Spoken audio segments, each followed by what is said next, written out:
अभ्यासक्रमांचा लेखाजोखा घेतला. सगळ्या अभ्यासक्रमाचा लेखाजोखा घेतला आणि त्यानंतर काल इंग्रजीचं व्याख्यान झालं. सकाळी पहिलं व्याख्यान इंग्रजीचं झालं. आज आपलं व्याख्यान होतं समाजशास्त्र आणि मराठी व्याकरणाचं. पण काही तांत्रिक अडचणीमुळं आणि अपरिहार्य कारणांमुळं आपले एक्सपर्ट्स जॉईन नाही करू शकले, काही ठिकाणी पाऊस जोरात असल्यामुळं. तर आज मी असं ठरवलंय की आता इट इज अ स्पॉन्टिनियस डिसिजन. तय्यब सरांच्या परवानगीनं मी आता सायकोलॉजीचा हा विषय आपण हातामध्ये घेतोय. ओके. Okay sir. तर बालमानसशास्त्र आणि अध्यापनशास्त्र अशा हॅलो, लक्षात येत आहे? माझा आवाज येतोय सगळ्यांना? हो सर. बाकी सगळ्यांना म्यूट करायला सांगा ना सर, त्यांचा आवाज खूप डिस्टर्बन्स होते. बाळांनो, म्यूट करा. सांगा.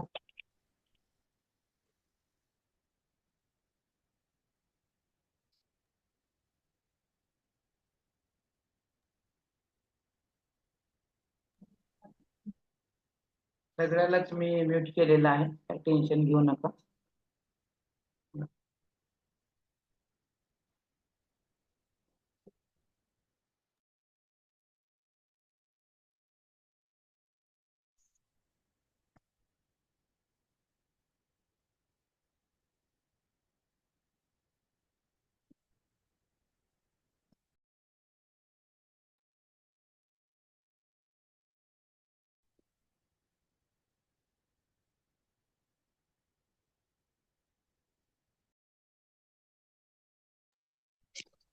Hello hello sir. हा, आपण माझा माईक बंद का? हा, माईक म्यूट होता. हा, येस येस. तर बालमानसशास्त्र आणि अध्यापनशास्त्र असा आपला हा विषय आहे की ज्याला आपण इंग्रजीमध्ये चाइल्ड सायकोलॉजी अँड पॅडागॉजी असं म्हणतो. आपल्या या हा जो विषय आपण आपल्या टीईटी परीक्षेसाठी निवडलेला आहे किंवा ज्यासाठी आपल्याला अभ्यास करायचा आहे, ज्याच्यावर आपल्याला प्रश्न येणार आहेत आणि त्याची आपल्याला उत्तरं लॉजिकली आणि करेक्ट लिहायची आहेत, तर त्याच्या प्रवासाला आता आपण सुरुवात करतोय. तर आधी आपण आपली कॉन्सेप्ट कितपत क्लिअर आहे, कारण काही लोक बऱ्याच दिवसांपासून त्यांचं संबंध तुटलेला आहे किंवा काही कॉन्सेप्ट आपल्या क्लिअर असतात किंवा नसतात, किंवा आज आपल्याला जजमेंट येईल की कुठून आपल्याला काम करणं सुरुवात करणं, आपल्या सिलेबसची आउटलाईन ठरवता येऊ शकेल. आणि म्हणून ह्या कॉन्सेप्ट आपल्या क्लिअर असतील तर आपल्याला आपल्या पुढच्या प्रवासाची दिशा आणि वेग निश्चित करणं सोपं जाईल. ओके. तर मानसशास्त्र म्हणजे काय? कोण एक जण सांगा मला. फक्त हात, त्यात आपल्याला हात वर करण्याची सिस्टीम आहे. खाली तुमच्या तिथे जो बार दिसतो ना, मानसशास्त्र म्हणजे काय? मानवी वर्तनाचे शास्त्र. Very good, very good. मानवी वर्तनाचं शास्त्र म्हणजे मानसशास्त्र. आणि मानवी वर्तन कशावर अवलंबून असतं? आपल्या मानसिकतेवर. हा, आणखी मानवाच्या वर्तणुकीवर. नाही, ते वर्तणूक कशावर अवलंबून असते? पुढच्या माणसावर. आत्म्याचे शास्त्र. आत्मशास्त्र. आत्म्याचं नव्हे, मानवी मनाचं. मानवी मनाचे आणि मानवी वर्तनाचं शास्त्र म्हणजे मानसशास्त्र. ओके. आता बघा, एखादी गोष्ट, एखादा प्रसंग किंवा एखादी व्यक्ती काही प्रसंगात सारखेच असतात, पण आपण त्यांना वेगळ्या प्रकारे रिॲक्ट करतो, हो की नाही? असं का होतं? तर त्यावेळी असणाऱ्या आपल्या मनाची जी अवस्था असते ती आपलं वर्तन निश्चित करत असते, हो की नाही? आता समजा आता समजा एक 5 मिनिटं मी सुरू झालो आता बोलायला. 4 तास जर कंटिन्यू मी तुमच्या समोर बसलो तर आता जे माझ्याकडे प्रसन्न असणारे चेहरे आहेत ते हळूहळू होतील, कोमेजायला सुरुवात होईल. हे काय होतंय? म्हणजे माणसं तीच आहेत, यंत्रणा तीच आहे, विषय तोच आहे, परीक्षा तीच आहे, फीस सुद्धा तीच आहे. पण काय होणार? आपली मानसिकता हळूहळू त्या दिशेकडे बघण्याची बदलत जाणार. आणि म्हणून काय होतं? मग आपल्या वागण्या बोलण्यामध्ये, आपल्या विचार करण्याच्या पद्धतीमध्ये बदल होतो. आणि या सगळ्या गोष्टींचा अभ्यास करणारं शास्त्र म्हणजे मानसशास्त्र असतं. Are you getting? लक्षात येत आहे? हो आणखी सर. वेगळं काय कुणी सांगू? लालबी बोला. हो सर, लक्षात येत. Very good, very good. आता अध्यापन शास्त्र म्हणजे काय, कोण सांगेल? शास्त्र सर कोणत्याही विषयाचे केलेले अध्ययन शिकवण्याची कला. कला. बर. हा, आणखी? कोणत्याही विषयाचे सखोल केलेले अध्ययन म्हणजे अध्यापन शास्त्र सर. बर. आणखी पुढे घ्या कोणीतरी. मला जोपर्यंत समाधान होत नाही तोपर्यंत मी पुढे पुढे जात असतो बरं का. आणि याचा अर्थ तुमचं चुकलेलं पण नसतं, पण समाधान पण झालं पाहिजे. बरोबर आहे की नाही? चला हो सर. पुढं. हु इज द नेक्स्ट? शिकण्या व शिकवण्याच्या पद्धतीचा अभ्यास करणे म्हणजे अध्यापन शास्त्र. बर. आणखी पुढं. एखादा व्यक्ती दुसऱ्या व्यक्तीला शिकवत असेल किंवा शिक्षक दुसऱ्या विद्यार्थ्याला शिकवत असेल तर. बर. आणखी? अध्ययन व अध्यापन या क्रियेला अध्यापन शास्त्र म्हणतात. बर. आणखी? आणखी कोण सांगणार? शिकवणे आणि शिकणे. हा विद्यार्थ्याचा बोधात्मक, भावात्मक, क्रियात्मक विकास करणे म्हणजे अध्ययन बाबू शास्त्र. पुस्तकं सांगेल तुम्ही तर सगळं. जरा थोडक्यात सांगा ना मला, झेपेल असं. हा, अध्यापन शास्त्र म्हणजे कुठलाही विषय कसा अध्यापन शिकवावा, म्हणजे शिकवणे. त्याची तंत्र काय आहे, त्याची सूत्र काय आहे, त्याच्या पद्धती काय आहेत, या सगळ्यांचा अभ्यास करणारं शास्त्र म्हणजे अध्यापन शास्त्र. सोपी व्याख्या. व्याख्या सोपी का घ्यायची आपण? आता ही काही मी तयार केलेली व्याख्या आहे. तुम्ही अशी व्याख्या तयार करू शकता. जेव्हा आपल्याला आपल्या व्याख्या तयार करता येतात तेव्हा आपल्याला ती कॉन्सेप्ट समजलेली असते आणि मग त्या कॉन्सेप्टवर, त्या संकल्पनेवर कशाही प्रकारचा प्रश्न विचारला तरी तो आपल्याला अगदी लिलया हाताळता येतो आणि बरोबर अचूक उत्तर लिहिता येतं. त्याला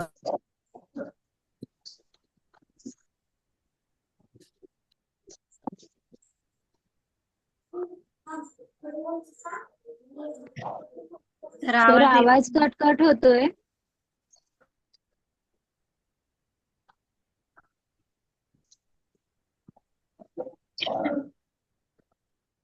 अरे गेटिंग. आवाज येत नाही. हा, आता येतो. तुम्ही दिसत तर नाहीये पण. आता आपण बघितलं की अध्ययन आणि अध्यापन म्हणजे अध्यापन शास्त्र म्हणजे काय, तर शिकवण्याची कलाही आहे, ते विज्ञानही आहे, ते तंत्रही आहे, हो की नाही?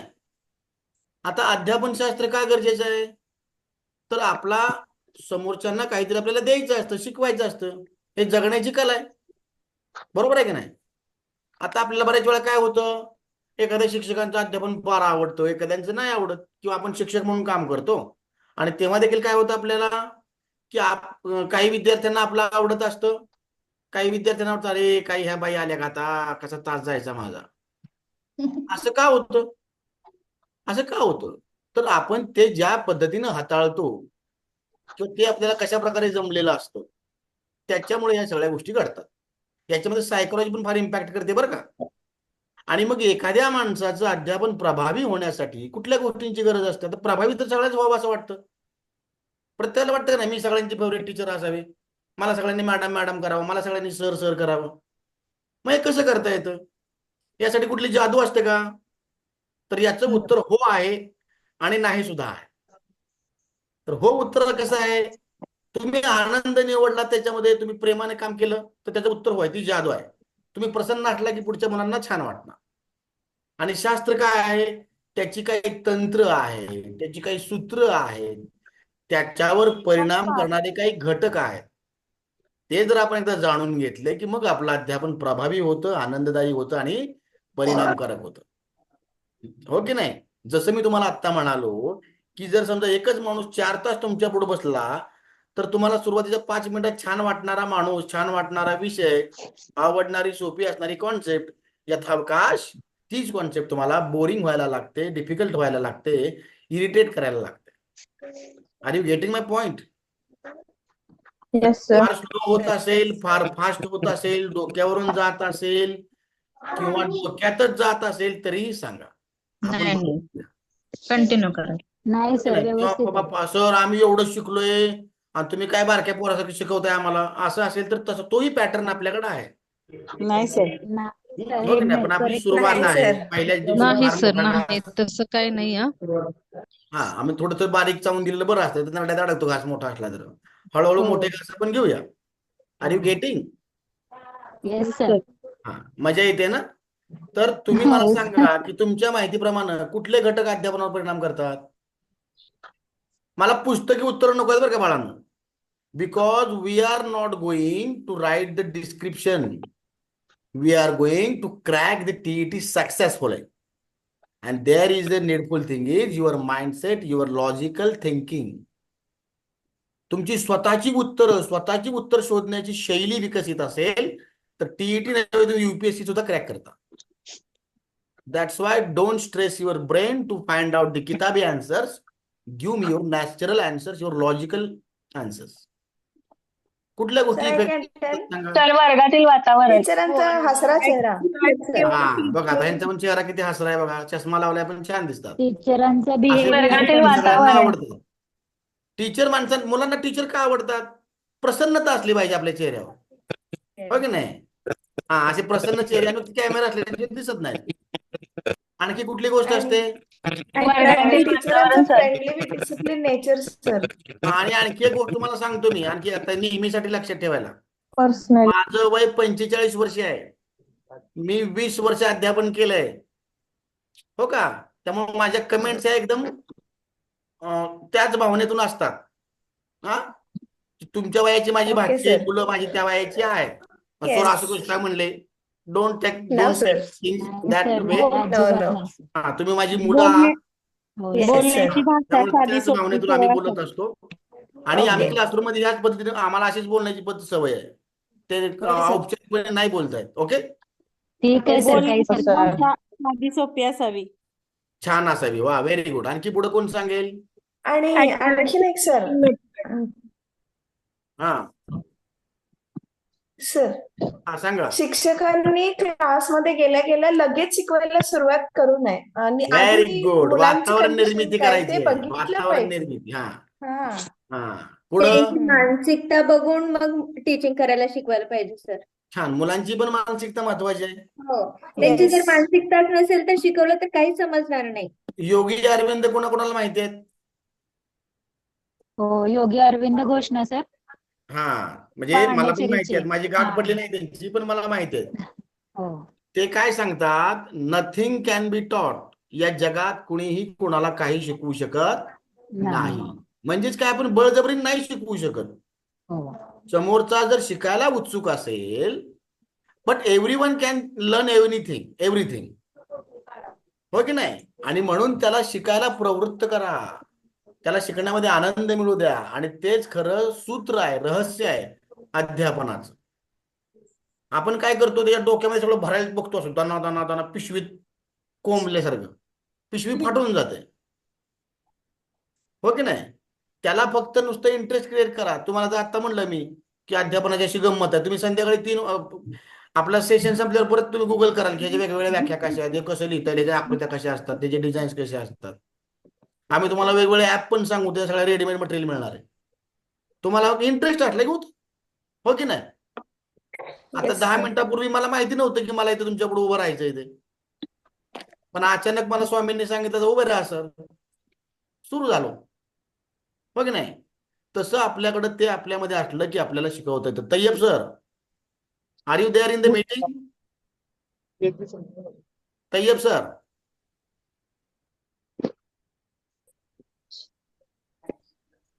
निलोफर बोला.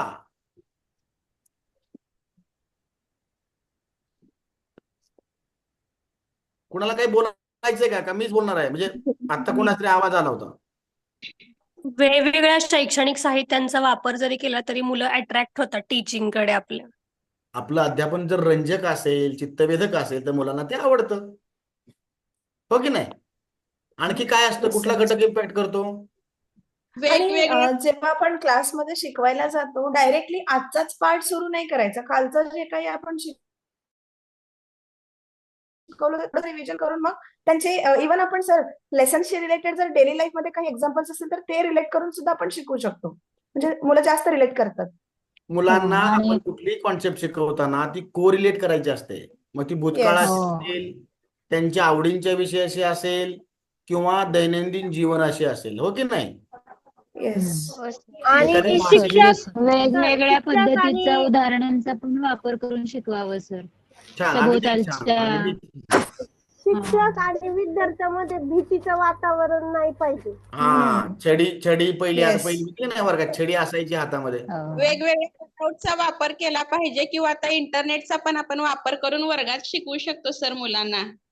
थोडक्यात काय, आपलं शिक्षण, आपलं अध्यापन एकसुरी नसावं, ते रंजक असावं, वेगवेगळ्या साहित्याचा वापर असावा, शैक्षणिक साधन मुलांना आपल्याबद्दलचं दडपण किंवा मनामध्ये असा वितुष्ट असता कामा नये. चर्चा पद्धतीने जास्त शिकवावं सर. त्यांच्या चर्चा पद्धती चर्चा पद्धतीने, आता जसं आपण चर्चा करतोय की नाही, ही चर्चा सर. माझ्याकडे काय आहे का आता? नाही अरे, सर. तुम्हीच सगळं सांगताय आणि आपला क्लास पुढे चाललाय. किंवा काही वेळा काय करतात शिक्षक, मी लय भारी आहे म्हणून वर्गात शिस्तीचा अतिरेक करतात, ते देखील मुलांना नाही आवडत. किंवा काही काही शिक्षक गोष्टी मी फार आपल्यापेक्षा मुलांना जास्त माहित असतात सर. मग आपण काही ते वेळा- शिकवायचं. हा, काही वेळा काय आणि होतं, आणखी शिक्षक मी फार फेवरेट आहे, मी फार प्रेम आहे दाखवायच्या नादात क्लास कंट्रोल हरवतात, क्लासरूम मध्ये कंट्रोल राहत नाही. म्हणून शिक्षकांनी काही वेळा मुलांच्या पाठीवर हात फिरवला पाहिजे आणि प्रसंगानुसार पाठीत धपाटा सुद्धा घातला पाहिजे, पाहिजे. हो की नाही? आणि म्हणजे आणखीन शिस्ती एक असली सर. पाहिजे. आता कालच्या सेशन मध्ये मी तुम्हाला काय म्हणालो, पटकन कॅमेरा सुरू करणार, तुम्ही बाहेर काढतो तुम्हाला, तुम्ही म्हणलं बाबा हे मास्तर लय कडक दिसतो, हो की नाही? त्यामुळे सगळीकडे 12 साडेबारा वाजले होते. आज सगळीकडे छान वातावरण आहे, माणसांना हसताना मला बघायला बरं वाटतं. म्हणजे आपल्या कंट्रोल ही असला पाहिजे, गोष्टी आपल्या कंट्रोल. प्रयोग आहे हा, शिक्षण काय आहे, अध्ययन अध्यापन काय आहे, हा प्रयोग आहे.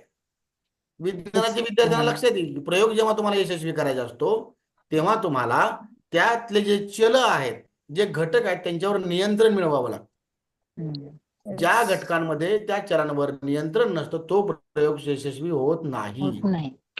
लक्षात येते तुमच्या? आता त्या सिस्टीम, माझ्या हातात एक सिस्टीम दिली, मी ऍट द सेम टाइम सगळ्यांचे माईक बंद करू शकतो, माझा प्रयोग यशस्वी होईल. तर तुमच्या मनावर माईक बंद करायचं म्हणजे कुणी ऐकणार का?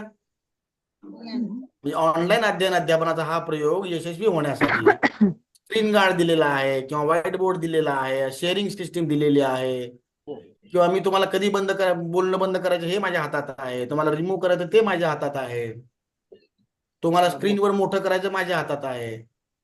म्हणजेच तुम्ही काय करता, प्रयोग करत असता. हा प्रयोग करत असताना या सगळ्या साधनांचा योग्य वापर केला पाहिजे. माझ्या हातात मी टीचर आहे, छडी आहे म्हणून मी कोणालाही मारून चालणार नाही, भरमसाठ मार्क देऊन चालणार नाही. माझी जी किंवा मला लय जमते म्हणून मला बाष्पीभवन आवडते, महिनाभर पाण्याची वापस होत चालली आहे, पाऊस कधी पडायचा? तर अशा काही गोष्टी असतात ज्या आपल्या अध्यापनावर परिणाम करत असतात आणि त्यालाच आपण अध्यापनाचे घटक असं अध्यापनावर परिणाम करणारे घटक असं म्हणतो. लक्षात येते मी काय म्हणतोय ते? Yes sir. आपण लिस्ट आउट करूया. पेन आणि वही प्रत्येकाने घेतली का समोर? यावर टायटल लिहा, अध्यापनावर परिणाम करणारे घटक लिहा. अध्यापनावर परिणाम करणारे घटक, सगळ्यात पहिला घटक काय आहे? विद्यार्थ्यांची मानसिकता.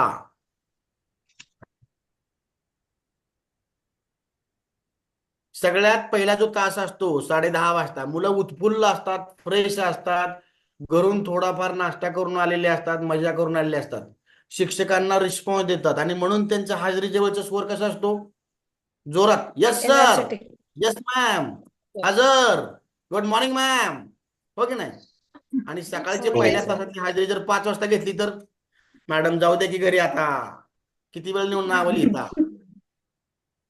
म्हणजे त्या वेळेनुसार विद्यार्थ्यांची मानसिकता असते.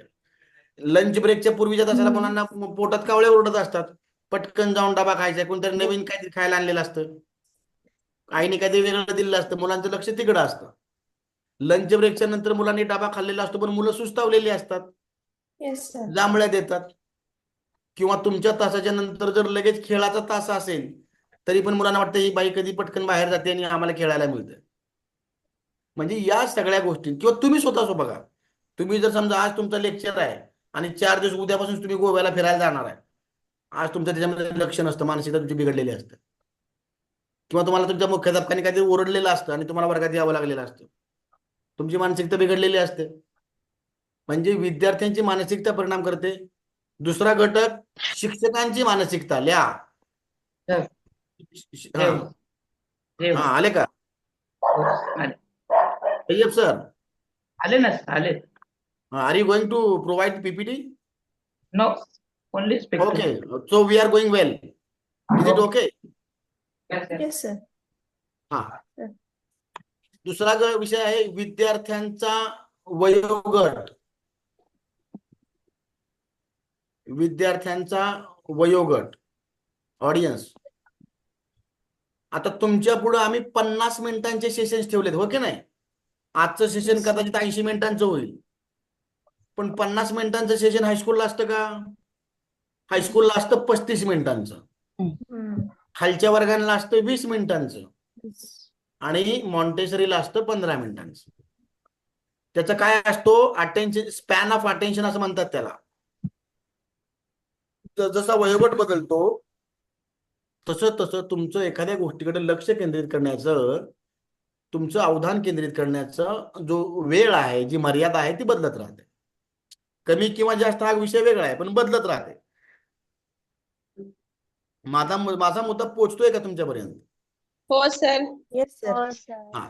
तिथं त्याच वेळी तुम्हाला आवडीचा विषय असेल तर 2 तास शिकायला आवडतं, ना आवडता विषय असेल तर तिथे देखील तुमचा टाइम स्पॅन कमी होतो.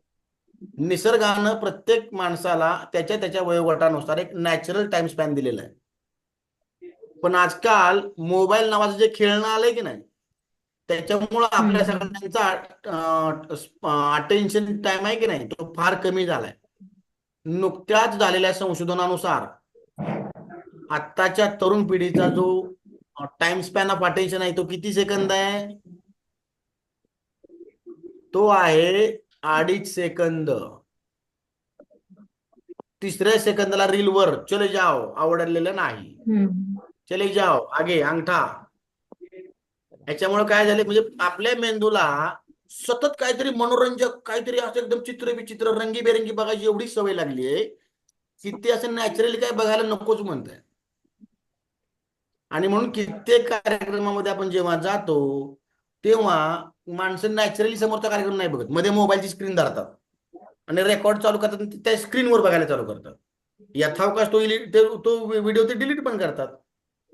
म्हणजेच काय, तर तुमची ही मानसिकता बिघडलेली आहे. हे सगळ्यांसाठीच हा प्रॉब्लेम आहे, हो की नाही? याचाही विचार करावा लागतो. जेवताना समोर काहीतरी स्क्रीन पाहिजे, किंवा स्क्रीन टाइमचा देखील विषय तिथे आलेला नाही. अवधान, हो की नाही? वयोगट लिहा, त्यानंतर लिहा अवधान.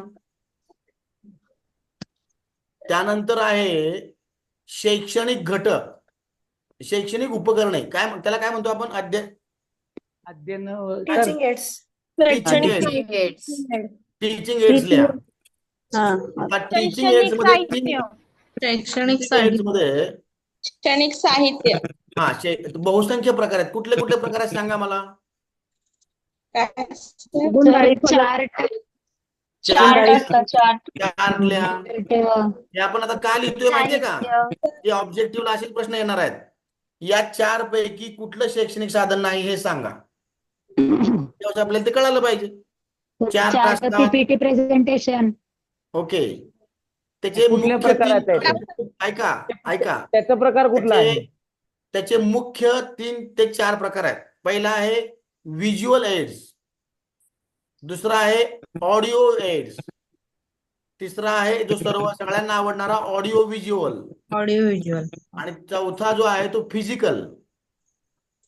आपण नाही का वर्गामध्ये त्या प्रतिकृती घेऊन जातो, चार्ट बनवतो. सर मराठीतून पण सांगा. व्हिज्युअलला काय म्हणूया? दृश्य म्हणा. दृक म्हणा, दृक माध्यम म्हणा, श्राव्य माध्यम म्हणा, दृकश्राव्य माध्यम, आणि प्रत्यक्ष किंवा भौतिक. याचेच आपण दोन वेगळे प्रकार करू शकतो, ऑफलाईन आणि ऑनलाईन. हीच यादी आपल्याला गुगल युट्यूब मध्ये वाढवता येऊ शकते, किंवा आणखी जी वेगवेगळी शैक्षणिक ऍप आहेत तर ती ऍप्स देखील बऱ्याच वेळा वापरली जातात. रणजित डिसलेंचं नाव आपण सगळ्यांनी ऐकलंय, रणजित सिंह डिसले, ज्यांना हो, sir. आंतरराष्ट्रीय दर्जाचा पुरस्कार मिळाला. दिसले गुरुजी. हो. या माणसानं खेड्यापाड्यातल्या पोरांमध्ये शिकण्याची उर्मी निर्माण केली. कशाच्या बळावर? तर शैक्षणिक साधनांचा सर्वोत्तम वापर करू. लक्षात येतंय? तशाच प्रकारचे आपले तय्यब सर सुद्धा अतिशय अभिनव असे उपक्रम राबवतात, नवोपक्रमशील आहेत.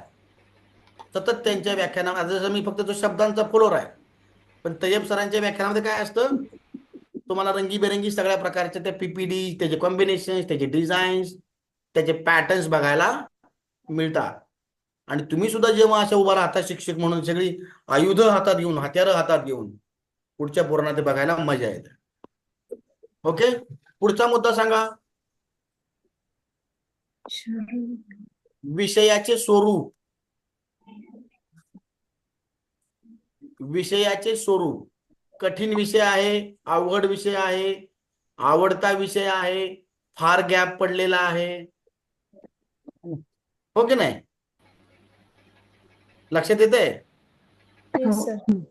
सर त्यानंतर आणखी कुठली हो, गोष्ट sir. येते? आशयाचे स्वरूप. आशयाचे स्वरूप. तुम्ही कुठला आशय शिकवत आहात? तुम्ही गणित शिकवताय आणि आता माझ्यासारखं नुसतं बोलायला लागलाय, चला सरळ रूप द्या, AB² प्लस 3(2)XYZ. मला येत नाही बरं का गणित, बरं का, म्हणजे काहीतरी सांगतोय तर जमेल का पोरांना? नाही जमणार. आणि तुम्ही छान एखादी मराठीतली कविता आहे कुठली, हिरवे हिरवे गार गालीचे हरित तृणांच्या मुखमालीचे, तुम्ही म्हणत नाही आणि फळ्यावर लिहिताय, चालेल का? नाही चालणार. तुम्हाला नाचावं लागेल, छान म्हणावे लागेल, हो की नाही? तुम्ही नाचला की डबल नाचणार आणि म्हणणार मॅडम उद्या पण या. असे याचं स्वरूप. ओके, त्यानंतर आणखी काय सांगता येईल सांगा? अध्यापन पद्धती.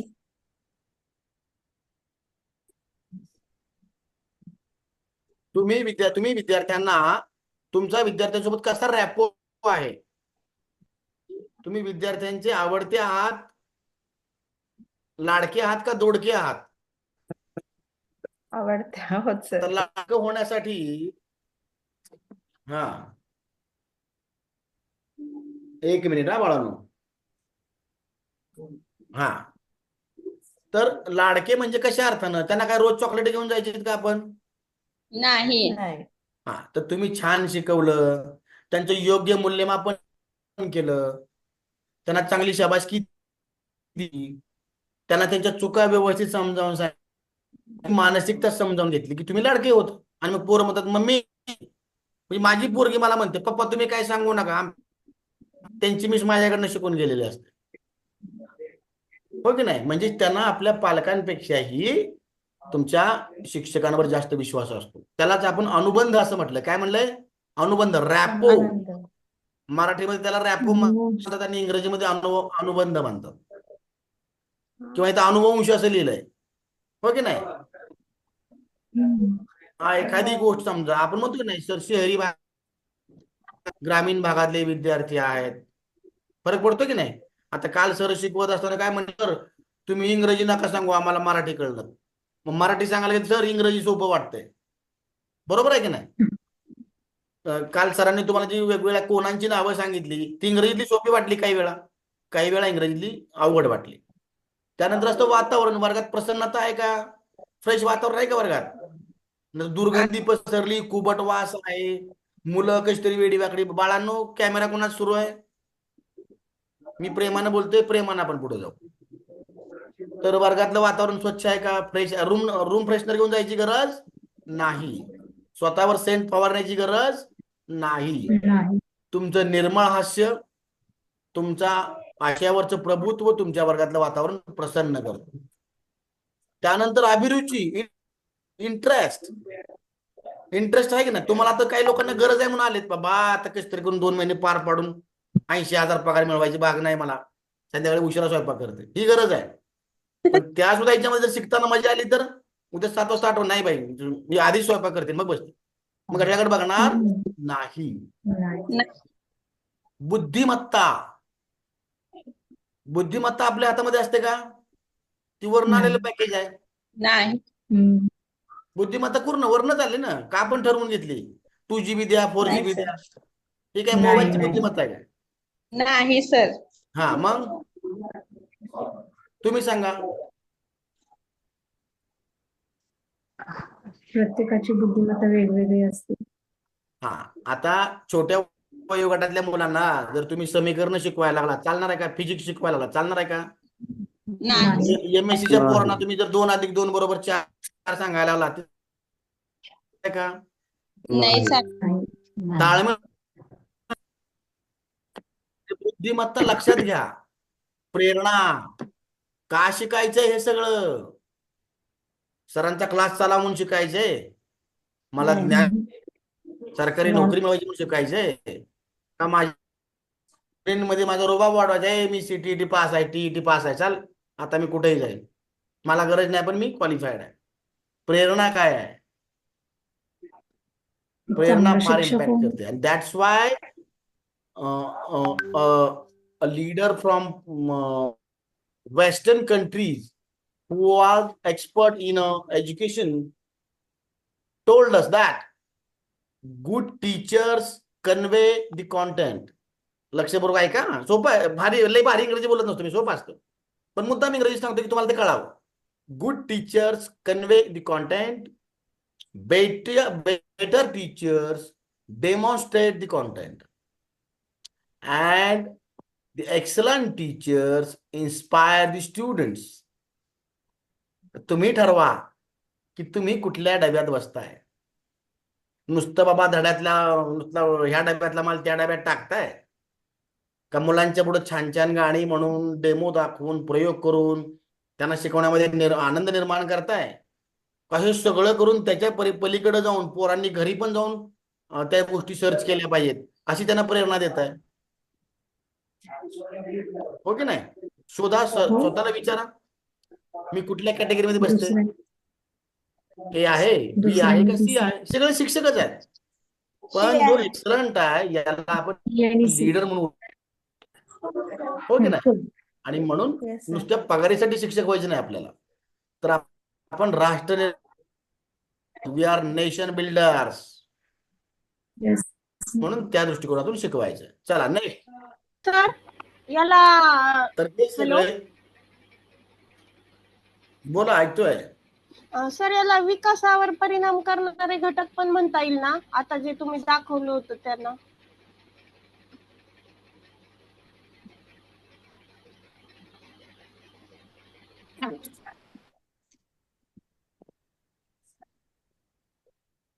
B.Ed ला होते सर म्हणून म्हणत असते आहे फर्स्ट इयर.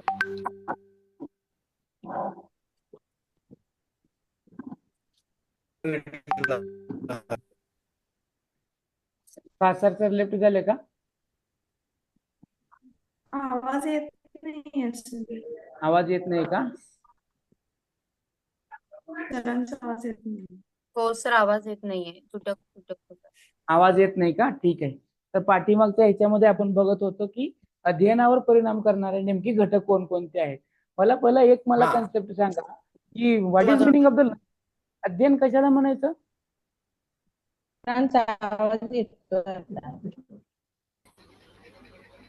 एखादा विषय शिकणे म्हणजे अध्ययन. अध्ययन म्हणजे शिकणे, एखादा विषय शिकणे किंवा एखादा घटक शिकणे म्हणजे अध्ययन. एखाद्या नवीन गोष्टी आत्मसात करणे. ज्ञान प्राप्त करणे म्हणजे अध्ययन. अध्ययन म्हणजे शिकणे. Okay okay. तुम्ही मिक्स अशा कन्सेप्ट सांगितल्या, त्या मिक्स कन्सेप्ट मधून हे लक्षात येतं की सर्वसाधारणपणे अध्ययन म्हणजे शिकणे असं होय, बरोबर? आता अध्ययन म्हणजे शिकणे असं असेल तर माणूस फक्त शिकतो ते पुस्तकी ज्ञानच का? मग शिकणे म्हणजे काय शिकतो? What do learn? क्या शिकताय हो? सांगा. काय फक्त नुसतं पुस्तकातलं व्यवहार ज्ञान, ते दोन्ही शिकतो सर. म्हणजे तुमची शैक्षणिक व जी प्रक्रिया व्यवहार आहे, तुमचं जे विचार करणं आहे हे आउट ऑफ बॉक्स नाही आहे. पहिली गोष्ट, तुमचं विचार करणं हे फक्त पुस्तकी ज्ञानावर अवलंबून आहे. त्याच्यामुळे तुम्ही आउट ऑफ बॉक्स विचार करू शकत नाही. माणूस जन्मल्यापासून मरेपर्यंत शिकत असतो. ओके, मग हे शिकणं जे आहे ते प्रत्येक क्षेत्रामध्ये वेगवेगळं असतं. मुलगा जन्मण्यापासून म्हणजे जेव्हा तो आईच्या गर्भातून बाहेर येतो, डिलिव्हर होतो, फर्स्ट टाइम वो रोता है. तो रडतो. का बरं रडतो? मज्जा वाटते म्हणून. का रडतो? सर तुमचा आवाज डिस्कनेक्ट होतोय. नाही, रडतो का तो? का रडतो? मुलगा जन्मला की का रडतो? आवाज येत नाही माझा? सर अधून कटकट होतोय आवाज जन्मानंतर तुमचा. बाहेर आल्यानंतर मुलाला वातावरण वेगळं वाटतं सर. वातावरण वेगळं तुमचा वाटतं. आवाज मग थोडा डिस्कनेक्ट होतोय पण येत.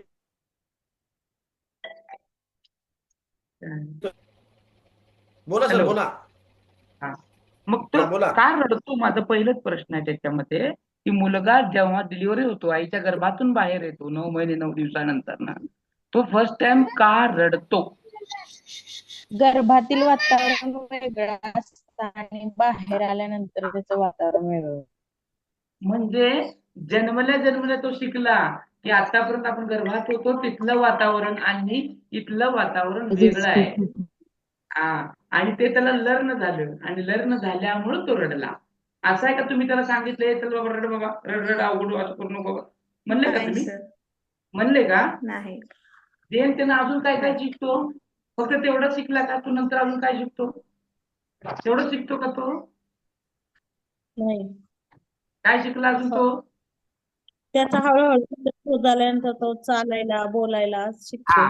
तो चालायला शिकला, तो बोलायला शिकला, तो एवढंच नाही तर तो खायला सुद्धा शिकला. तुमच्याकडे बघून तो तुमच्याकडे स्मितहास्य करायला शिकला. शिकणं म्हणजे काय? लर्निंग. तुम्हीच म्हणलं ना, शिकणे म्हणजे काय? अध्ययन. मग हे अध्ययन आहे ते अजन्म चालणारं अध्ययन आहे. ते असं नाही आहे की बाबा फक्त ह्याच पिरियड मध्ये आले की ते शिकतो. माणूस शैशवावस्थेपासून ते वृद्धावस्थेपर्यंत जात असतो, त्यातल्या फक्त युवावस्थेमध्ये शिकतो असं काय आहे का? तर हे जे लर्निंग आहे ते पूर्ण जे लर्निंग आहे हे लर्निंग टोटली जन्मापासून ते मरणापर्यंत चालणारं आहे. हे सगळं लर्निंग असत असताना आता हे लर्निंग घेतलं आहे, हे लर्निंग पूर्णपणे आपल्याला अध्ययन आणि अध्यापन प्रक्रियेशी संबंधित आहे. कशाशी संबंधित आहे? अध्ययन आणि अध्यापन प्रक्रियेशी संबंधित. आपण सर शिकतो आवाज येत नाही, कट होतो मध्ये.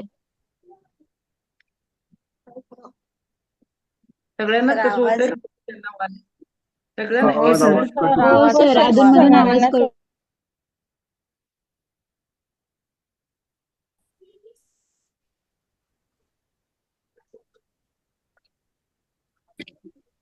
आता येते क्लिअर?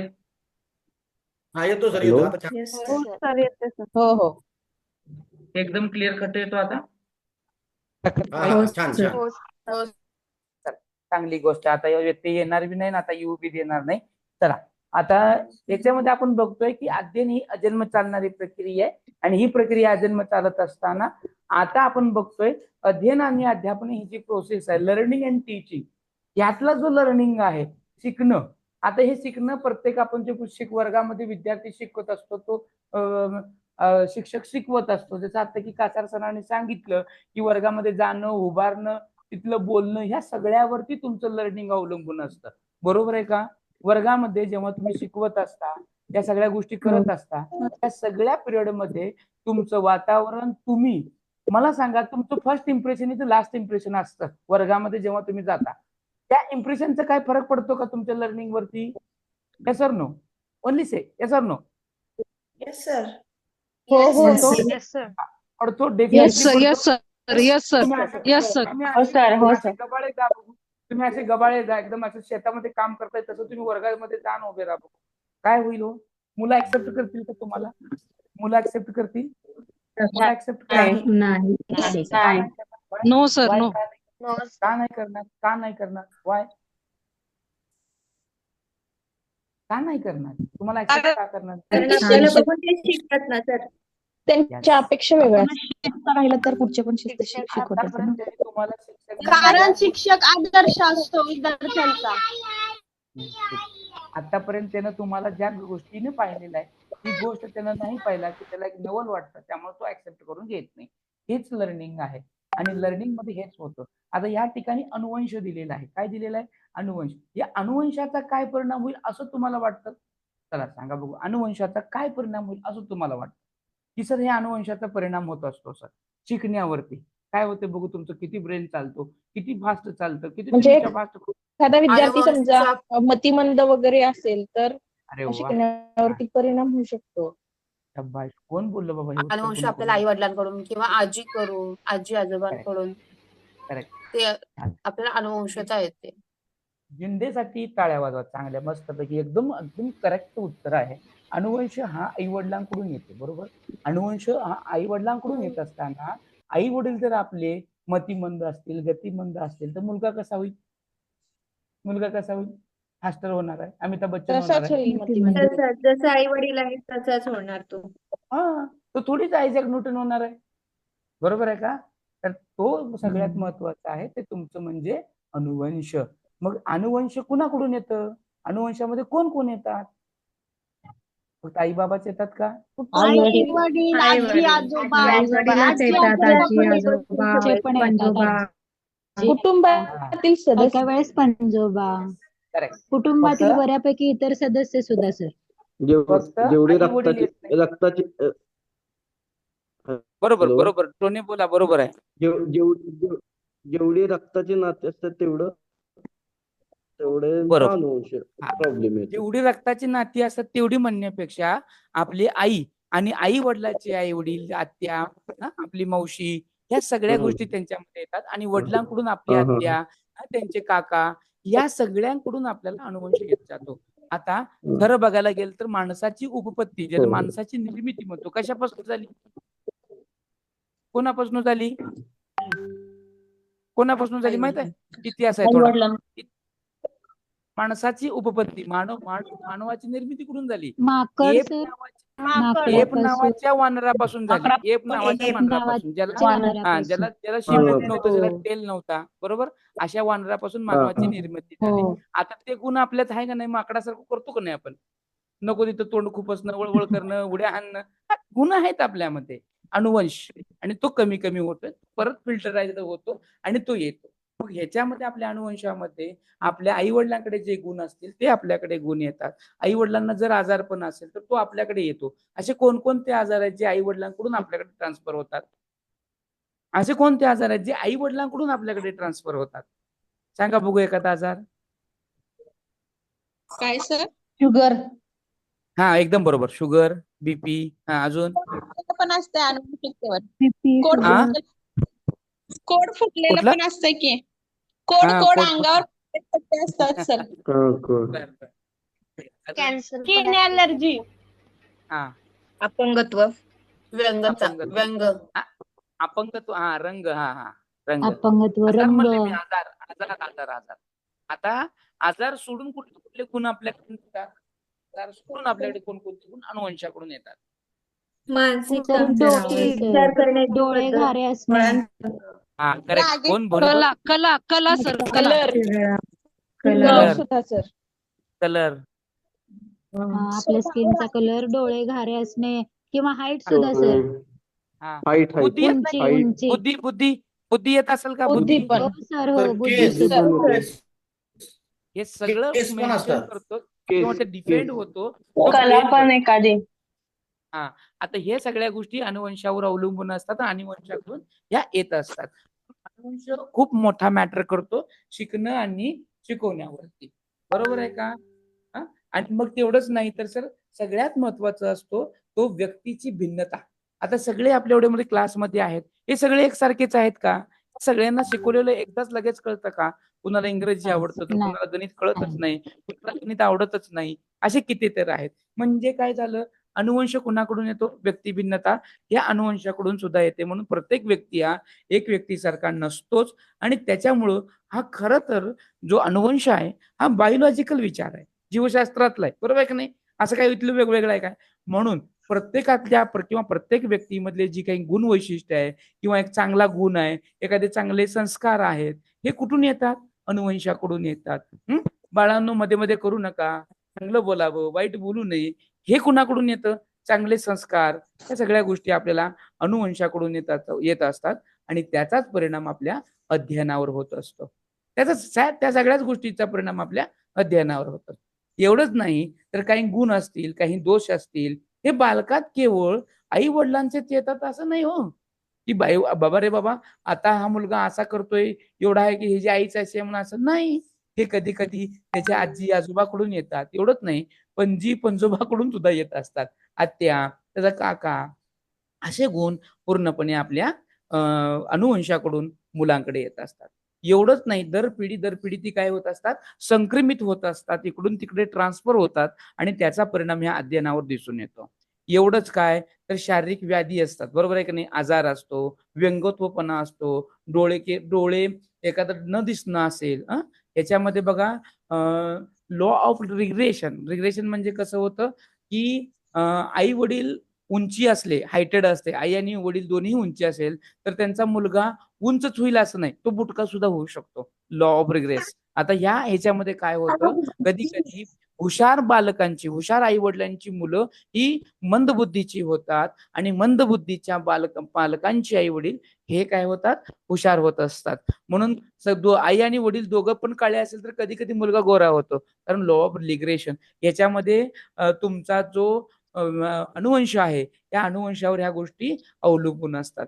म्हणून कधी कधी बघा की मंदगतीची आई वडील असले तर त्यांचा मुलगा कधी कधी हुशार असतो, प्रतिभाशाली असतो. या सगळ्या गोष्टींचा परिणाम आपल्या याच्यावर होताना दिसतो. आता विकासासाठी जी काही लागणारी मूळ शक्ती आहे, डेव्हलपमेंट आहे, ही सगळी अनुवंशाकडून येत असते आणि ह्याच्यावर तुमचं अनुवंश, व्यक्तिमत्व आणि व्यक्तिभेद हे सगळ्या गोष्टी ठरत असतात. तर काही गुण आईकडून येतात तर काही गुण वडिलांकडून येत असतात. आता हे मी तुम्हाला अनुवंश थोडं डीप मध्ये घेतोय, कारण मला असं वाटतं की ह्याला डीप मध्ये घेतलं की परत अनुवंशाला मी घेणं काही गरजेचं नाहीये. त्याच्यामुळे अनुवंशाला अजून थोडं डीप मध्ये घेतो. बघा, आता काही जी गुणसूत्र आहेत, रेणुसूत्र आहेत, ही आई वडिलांची मिसळून होत असतात आणि त्याच्यातूनच ह्या सगळ्या गुण याच्या येत असतो. मग असा काय आहे गुण की बाबा रे आपल्याकडे हे येतो? त्यामुळे पहिला जो नियम आहे अनुवंशाचा, लिहून घ्या बरं का, तुम्ही तुमच्याकडे लिहून घ्या. पहिलं लिहा अनुवंश आणि अनुवंशाच्या खाली लिहा. आता अनुवंशाकडून येणारे काही गुण आहेत, त्याच्यामधला पहिला नियम आहे. काय आहे पहिला नियम? काय सांगतो? Law of similarity. Law of similarity त्याला मराठीमध्ये म्हणतात. पहिला जो नियम आहे त्याला साधर्म्याचा नियम. साधर्म्य काय सर? साधर्म्याचा नियम. आता मी इथं लिहीन, मी एकच मिनिट. सर साधर्म्याचा नियम. सर आवाज येत नाही, आवाज यायची गरजच नाही, मी बोलतोय, लिहितोय ना. दिसलं तुम्हाला पहिला नियम? साधर्म्याचा नियम.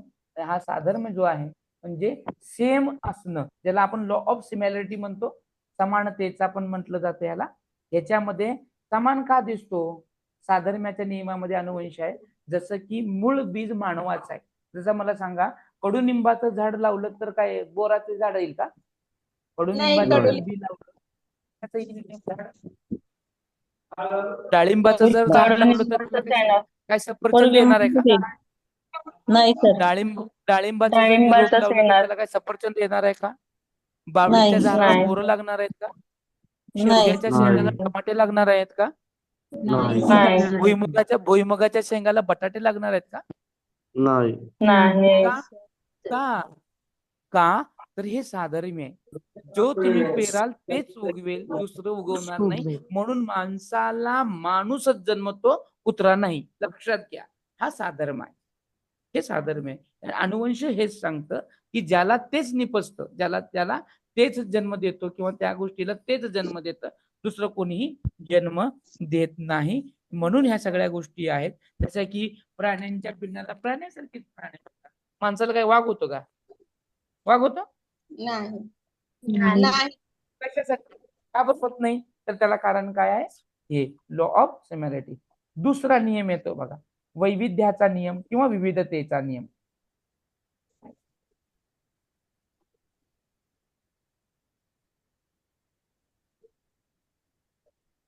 वैविध्याचा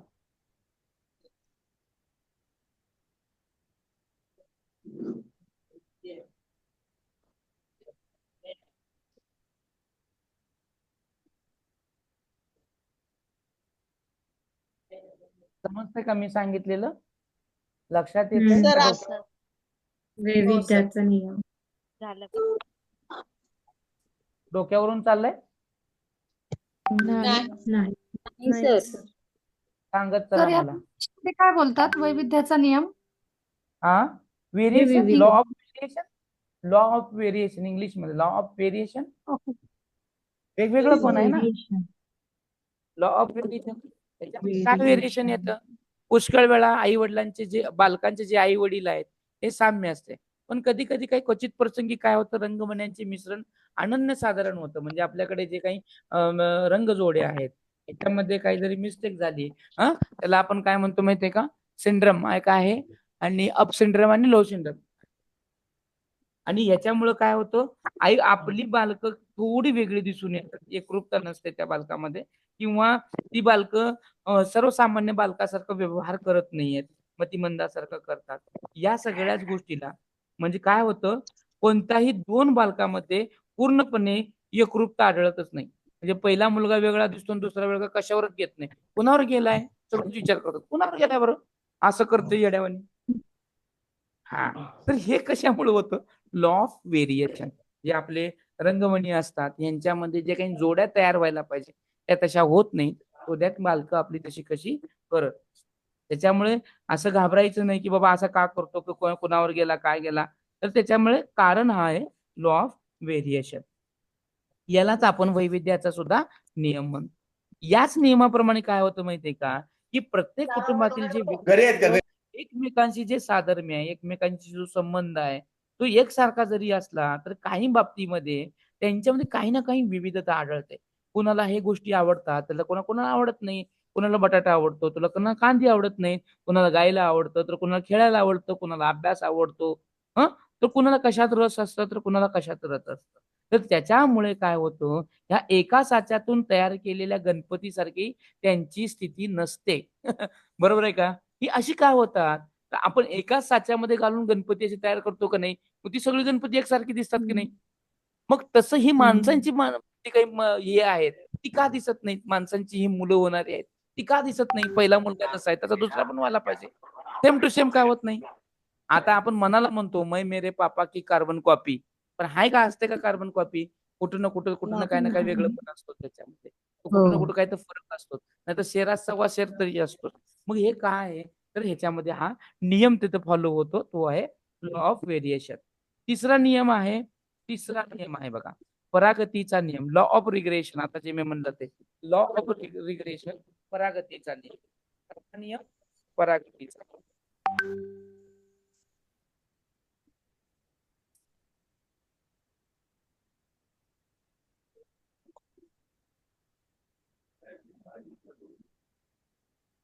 समझ में आ रहा है क्या? कळतंय का? हो सर. Yes sir. आणि हे जे नियम आहेत ही काही नियम आहेत, ही अशीच नियम तयार केलेली नाही, याचे लक्षात घ्या. हे साधर्म्याचा नियम असू दे, वैविध्याचा नियम असू दे, किंवा हे परागतीचा नियम असू दे, बहुतांश सर याचं एक शास्त्रज्ञ उदाहरण द्या. 5 ते 10 हजार विद्यार्थ्यावर या लोकांनी अभ्यास केलाय, स्टडी केलाय, प्रयोग केलाय, आणि हे सगळं करून मग त्यांनी नियम त्या ठिकाणी फॉलो केलेत. असं की नाही बाबा उठलंय त्यांना नियम काढलाय, ऐसा कुछ भी नाहीये. तुमच्या माहितीसाठी सांगतोय का, मानसशास्त्रज्ञानं जवळजवळ 15,000 उंदरावरती प्रयोग केला. किती उंदरावरती प्रयोग केला? 15,000. सुरुवात 2 उंदरावरून केली होती. किती उंदरावरून केली होती? 2 उंदरावरून. की बाबा रे ह्याच्यामध्ये एक्सटर्नल जो काही चोट वगैरे लागते, समजा तुम्ही गाडीवरून गेला, तुमचा ऍक्सिडेंट झाला आणि पाय तुटला तुमचा, मग तुमच्या मुलाचा पण पाय तुटून जन्माला येईल का? मग तुमचा मुलगा पाय तुटलेला येईल का जन्माला? नाही. का बरं? वाय? कारण हे अनुवंशिक नाहीये. अनुवंशामध्ये बाह्य जे काही तुम्हाला धोका पोचलेला आहे की बाह्य अंगावर काही परिणाम झालेला आहे तो सगळाच येत नाही, लक्षात घ्या. त्याच्यासाठी हा नियम पण काम करतो. त्याच्यासाठी त्यांनी 15,000 उंदरावर काम केलं. सुरुवातीची 2 उंदीर घेतले, एकाचं शेपूट कापलं आणि मग दुसऱ्या उंदरीने बरोबर त्याचं मिलन घडवून आणलं आणि मग येणारी जी काही त्यांची पिल्लं आहेत त्याचं निरीक्षण केलं. तर ते शेपूट आलं होतं. मग दुसऱ्या वेळेस त्यांनी ते मादीचं शेपूट कापलं, परत त्याच्यामध्ये मिळून घडवून आणलं. मग होणाऱ्या मुलांवर बघितलं तर काहीच फरक नाही.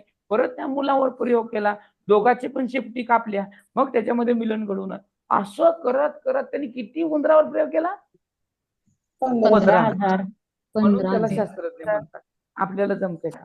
ते शास्त्रज्ञ आहे. आणि मग त्यानं सिद्ध केलं की बाबा रे, एक्सटर्नल जो डिझाईसेस आहे, एक्सटर्नल जे काही चोट आहे, एक्सटर्नल बाह्य अंगावर होणारा जो परिणाम आहे तो अनुवंशामधून येत नाही, अनुवंशामधून येत नाही. असा हा काय आहे. आणि हे त्या गोष्टी येतात.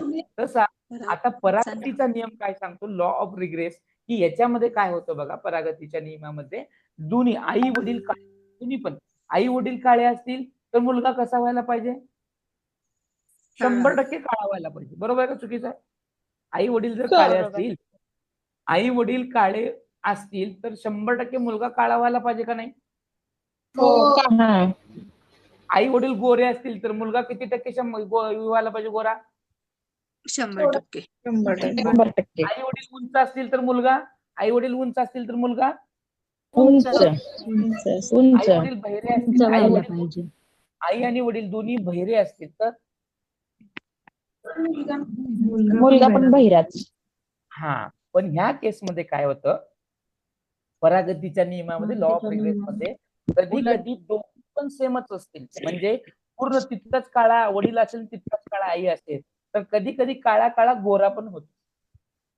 दोन्ही काळ्यांना गोरा मुलगा होऊ शकतो. दोन्ही मतिमंद मुलांना दोन्ही मतिमंद आई वडिलांना हुशार मुलगा होऊ शकतो. त्याचं कारण काय? परागतीचा नियम, लॉ ऑफ रिग्रेशन, की ह्याच्यामध्ये विरुद्धवास होऊ शकतो. पण त्याचे प्रमाण थोडे कमी असतात, म्हणजे 75% जर बरोबर असेल तर 25% बालकामध्ये असं घडून येतं की कारण त्यांच्या सगळ्याच जोड्या आहेत त्या मिळून यायला पाहिजे, त्या मॅच व्हायला पाहिजे. आणि मॅच झालं की मग परिगतता निर्माण होते, वैविध्यता येतो त्याच्यामध्ये आणि ते तसं होतं. ठीक आहे. मग ह्या कारणामुळे मग मुलांचा रंग असेल, उंची असेल, लठ्ठपणा असेल, त्यांच्यामध्ये काय असणारी बुद्धिमत्ता असेल, या सगळ्यामध्ये हा जो गुण आहे तो तुम्हाला परागतीच्या नियमामध्ये दिसून येतो. आता काही वेळा काय होतं माहितीये का, की आई वडिलांचे जे गुण असतात ते मुलामध्ये संक्रमित झालेले दिसतात. मग असे जे गुण आहेत का नाही, ते संपादित गुण मुलामध्ये संक्रमितच का होतात? ट्रान्सफर का होतात? संक्रमण म्हणजे ट्रान्सफर होणे का होतात? मग याला काय पुरावा उपलब्ध आहे का? याला काय आधार आहे का? तर आहे. काय आहे की आपली जी मज्जासंस्था आहे, की आपलं जे स्नायू संस्था असेल किंवा आपली स्वर यंत्र असेल किंवा त्याची रचना असेल, या गोष्टीवर अनुवंशाचा काय असतो? परिणाम होत असतो. या गोष्टीवर कशाचा परिणाम होतो? आपल्या अनुवंशाचा परिणाम होत असतो. पण कधी कधी काय होतं माहितीये का, की आपली अभिरुची म्हणजे एखाद्या विषयात असणारी तुमची आवड असते, बरोबर का? आवड, मला गणित खूप आवडतं, मग माझी गणितात काय आहे? अभिरुची आहे. तशी अभिरुची किंवा आपली काही कौशल्य असतात, स्किल ज्याला आपण म्हणतो, हे संपादित आहेत का नाही? माझी बघा, आता माझ्या आई वडिलांना गणित आवडत नव्हतं, पण मला गणित आवडतं. का आवडतं बरं? का आवडतं? तर मी संपादित केलंय. काय केलं? ते संपादित केलं म्हणजे अचीव केलंय, बरोबर? मग कधी कधी माझी कौशल्य असतात, म्हणजे काही मी स्किल शिकलेलं असतं, तबला वाजवायला समजा, किंवा तुषार काय म्हणतो त्याला, सतार वाजवायला म्हणा, किंवा चांगलं क्रिकेट खेळतो, हे कौशल्य आहे. मी एखादी भाजी चांगली करतो, मी पनीरची भाजी खूप छान करतो, हे माझं कौशल्य आहे. मग हे जे कौशल्य आहे, हे संपादित केलेले जे कौशल्य आहे, हे संक्रमित होण्याची कोणती यंत्रणा नाही. कोणती संक्रमित होण्याची यंत्रणा आहे का? तुम्ही जे अचीव केलेलं आहे ते जसं तसं तिकडे येईल का? नाही. मग मात्र एवढं सगळं घडून येण्याची जी शक्यता असते, एखादी संपादित कला आत्मसात करण्याची जी काही आवश्यक असणारी शरीर रचना म्हणतो आपण त्याला, ती अनुवंशानं प्राप्त झाल्यामुळे ती कला ते मूल लवकर आत्मसात करू शकतं. हे का करतं? वडील जर चांगला तबला वाजत असेल किंवा वडील जर चांगले गायक असतील, कधी कधी मुलगा सुद्धा चांगला गायक होतो. मग हे काय आहे, कसं, कशावरून इकडे येतं, तर हे त्याच्या अनुवंशाकडून ट्रान्सफर होत असतं. बरोबर आहे का? जसं की गायकाच्या मुलाला गाण्याची कला लवकर आत्मसात होते. बरोबर आहे का? एकदम फास्ट आत्मसात होते. तसं म्हणून ह्या सगळ्या गोष्टीमध्ये आपल्याकडून जे येणार आहे, म्हणजे आपल्या आई वडिलांकडून येणाऱ्या ज्या गोष्टी आहेत त्या सगळ्या ह्या गोष्टीमध्ये येत असतात.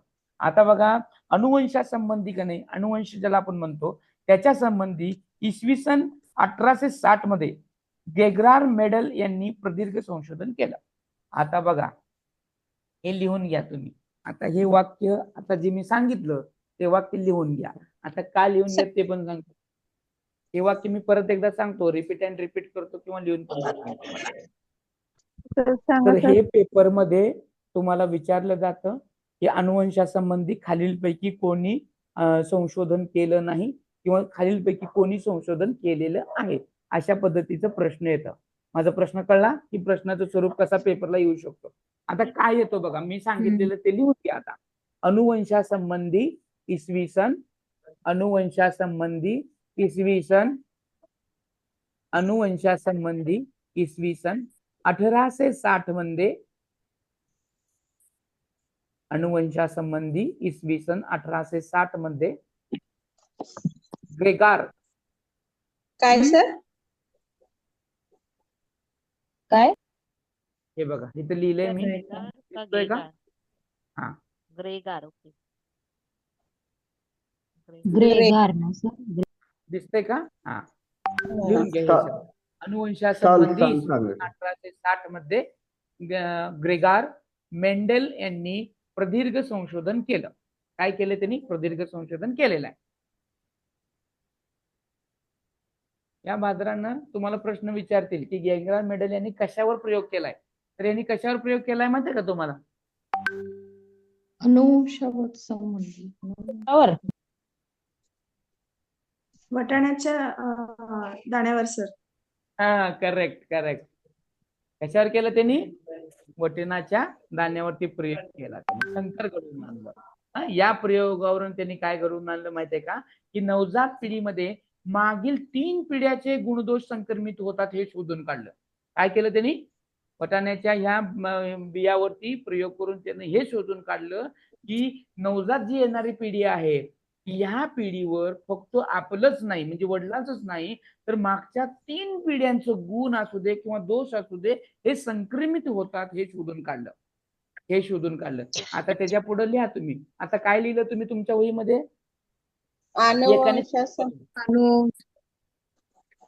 वाचा. अनुवंशासंबंधी इसवी सन 1860 मध्ये ग्रेगर मेंडेले यांनी प्रदीर्घ संशोधन केले आणि त्यानंतर वाटाण्याच्या दाण्यावर त्यांनी प्रयोग केला.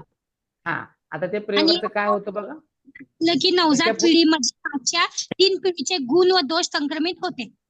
हा, हे लिहा, हे महत्वाचं आहे. त्याच्यामध्ये त्यांनी त्या प्रयोगावरून काय निश्चित केलं, त्या प्रयोगावरून त्यांनी काय काढलं शोधून, तर काय नवजात पिढीमध्ये मागील 3 पिढ्यांचे गुणदोष संक्रमित होतात हे त्यांनी काय केलेलं आहे?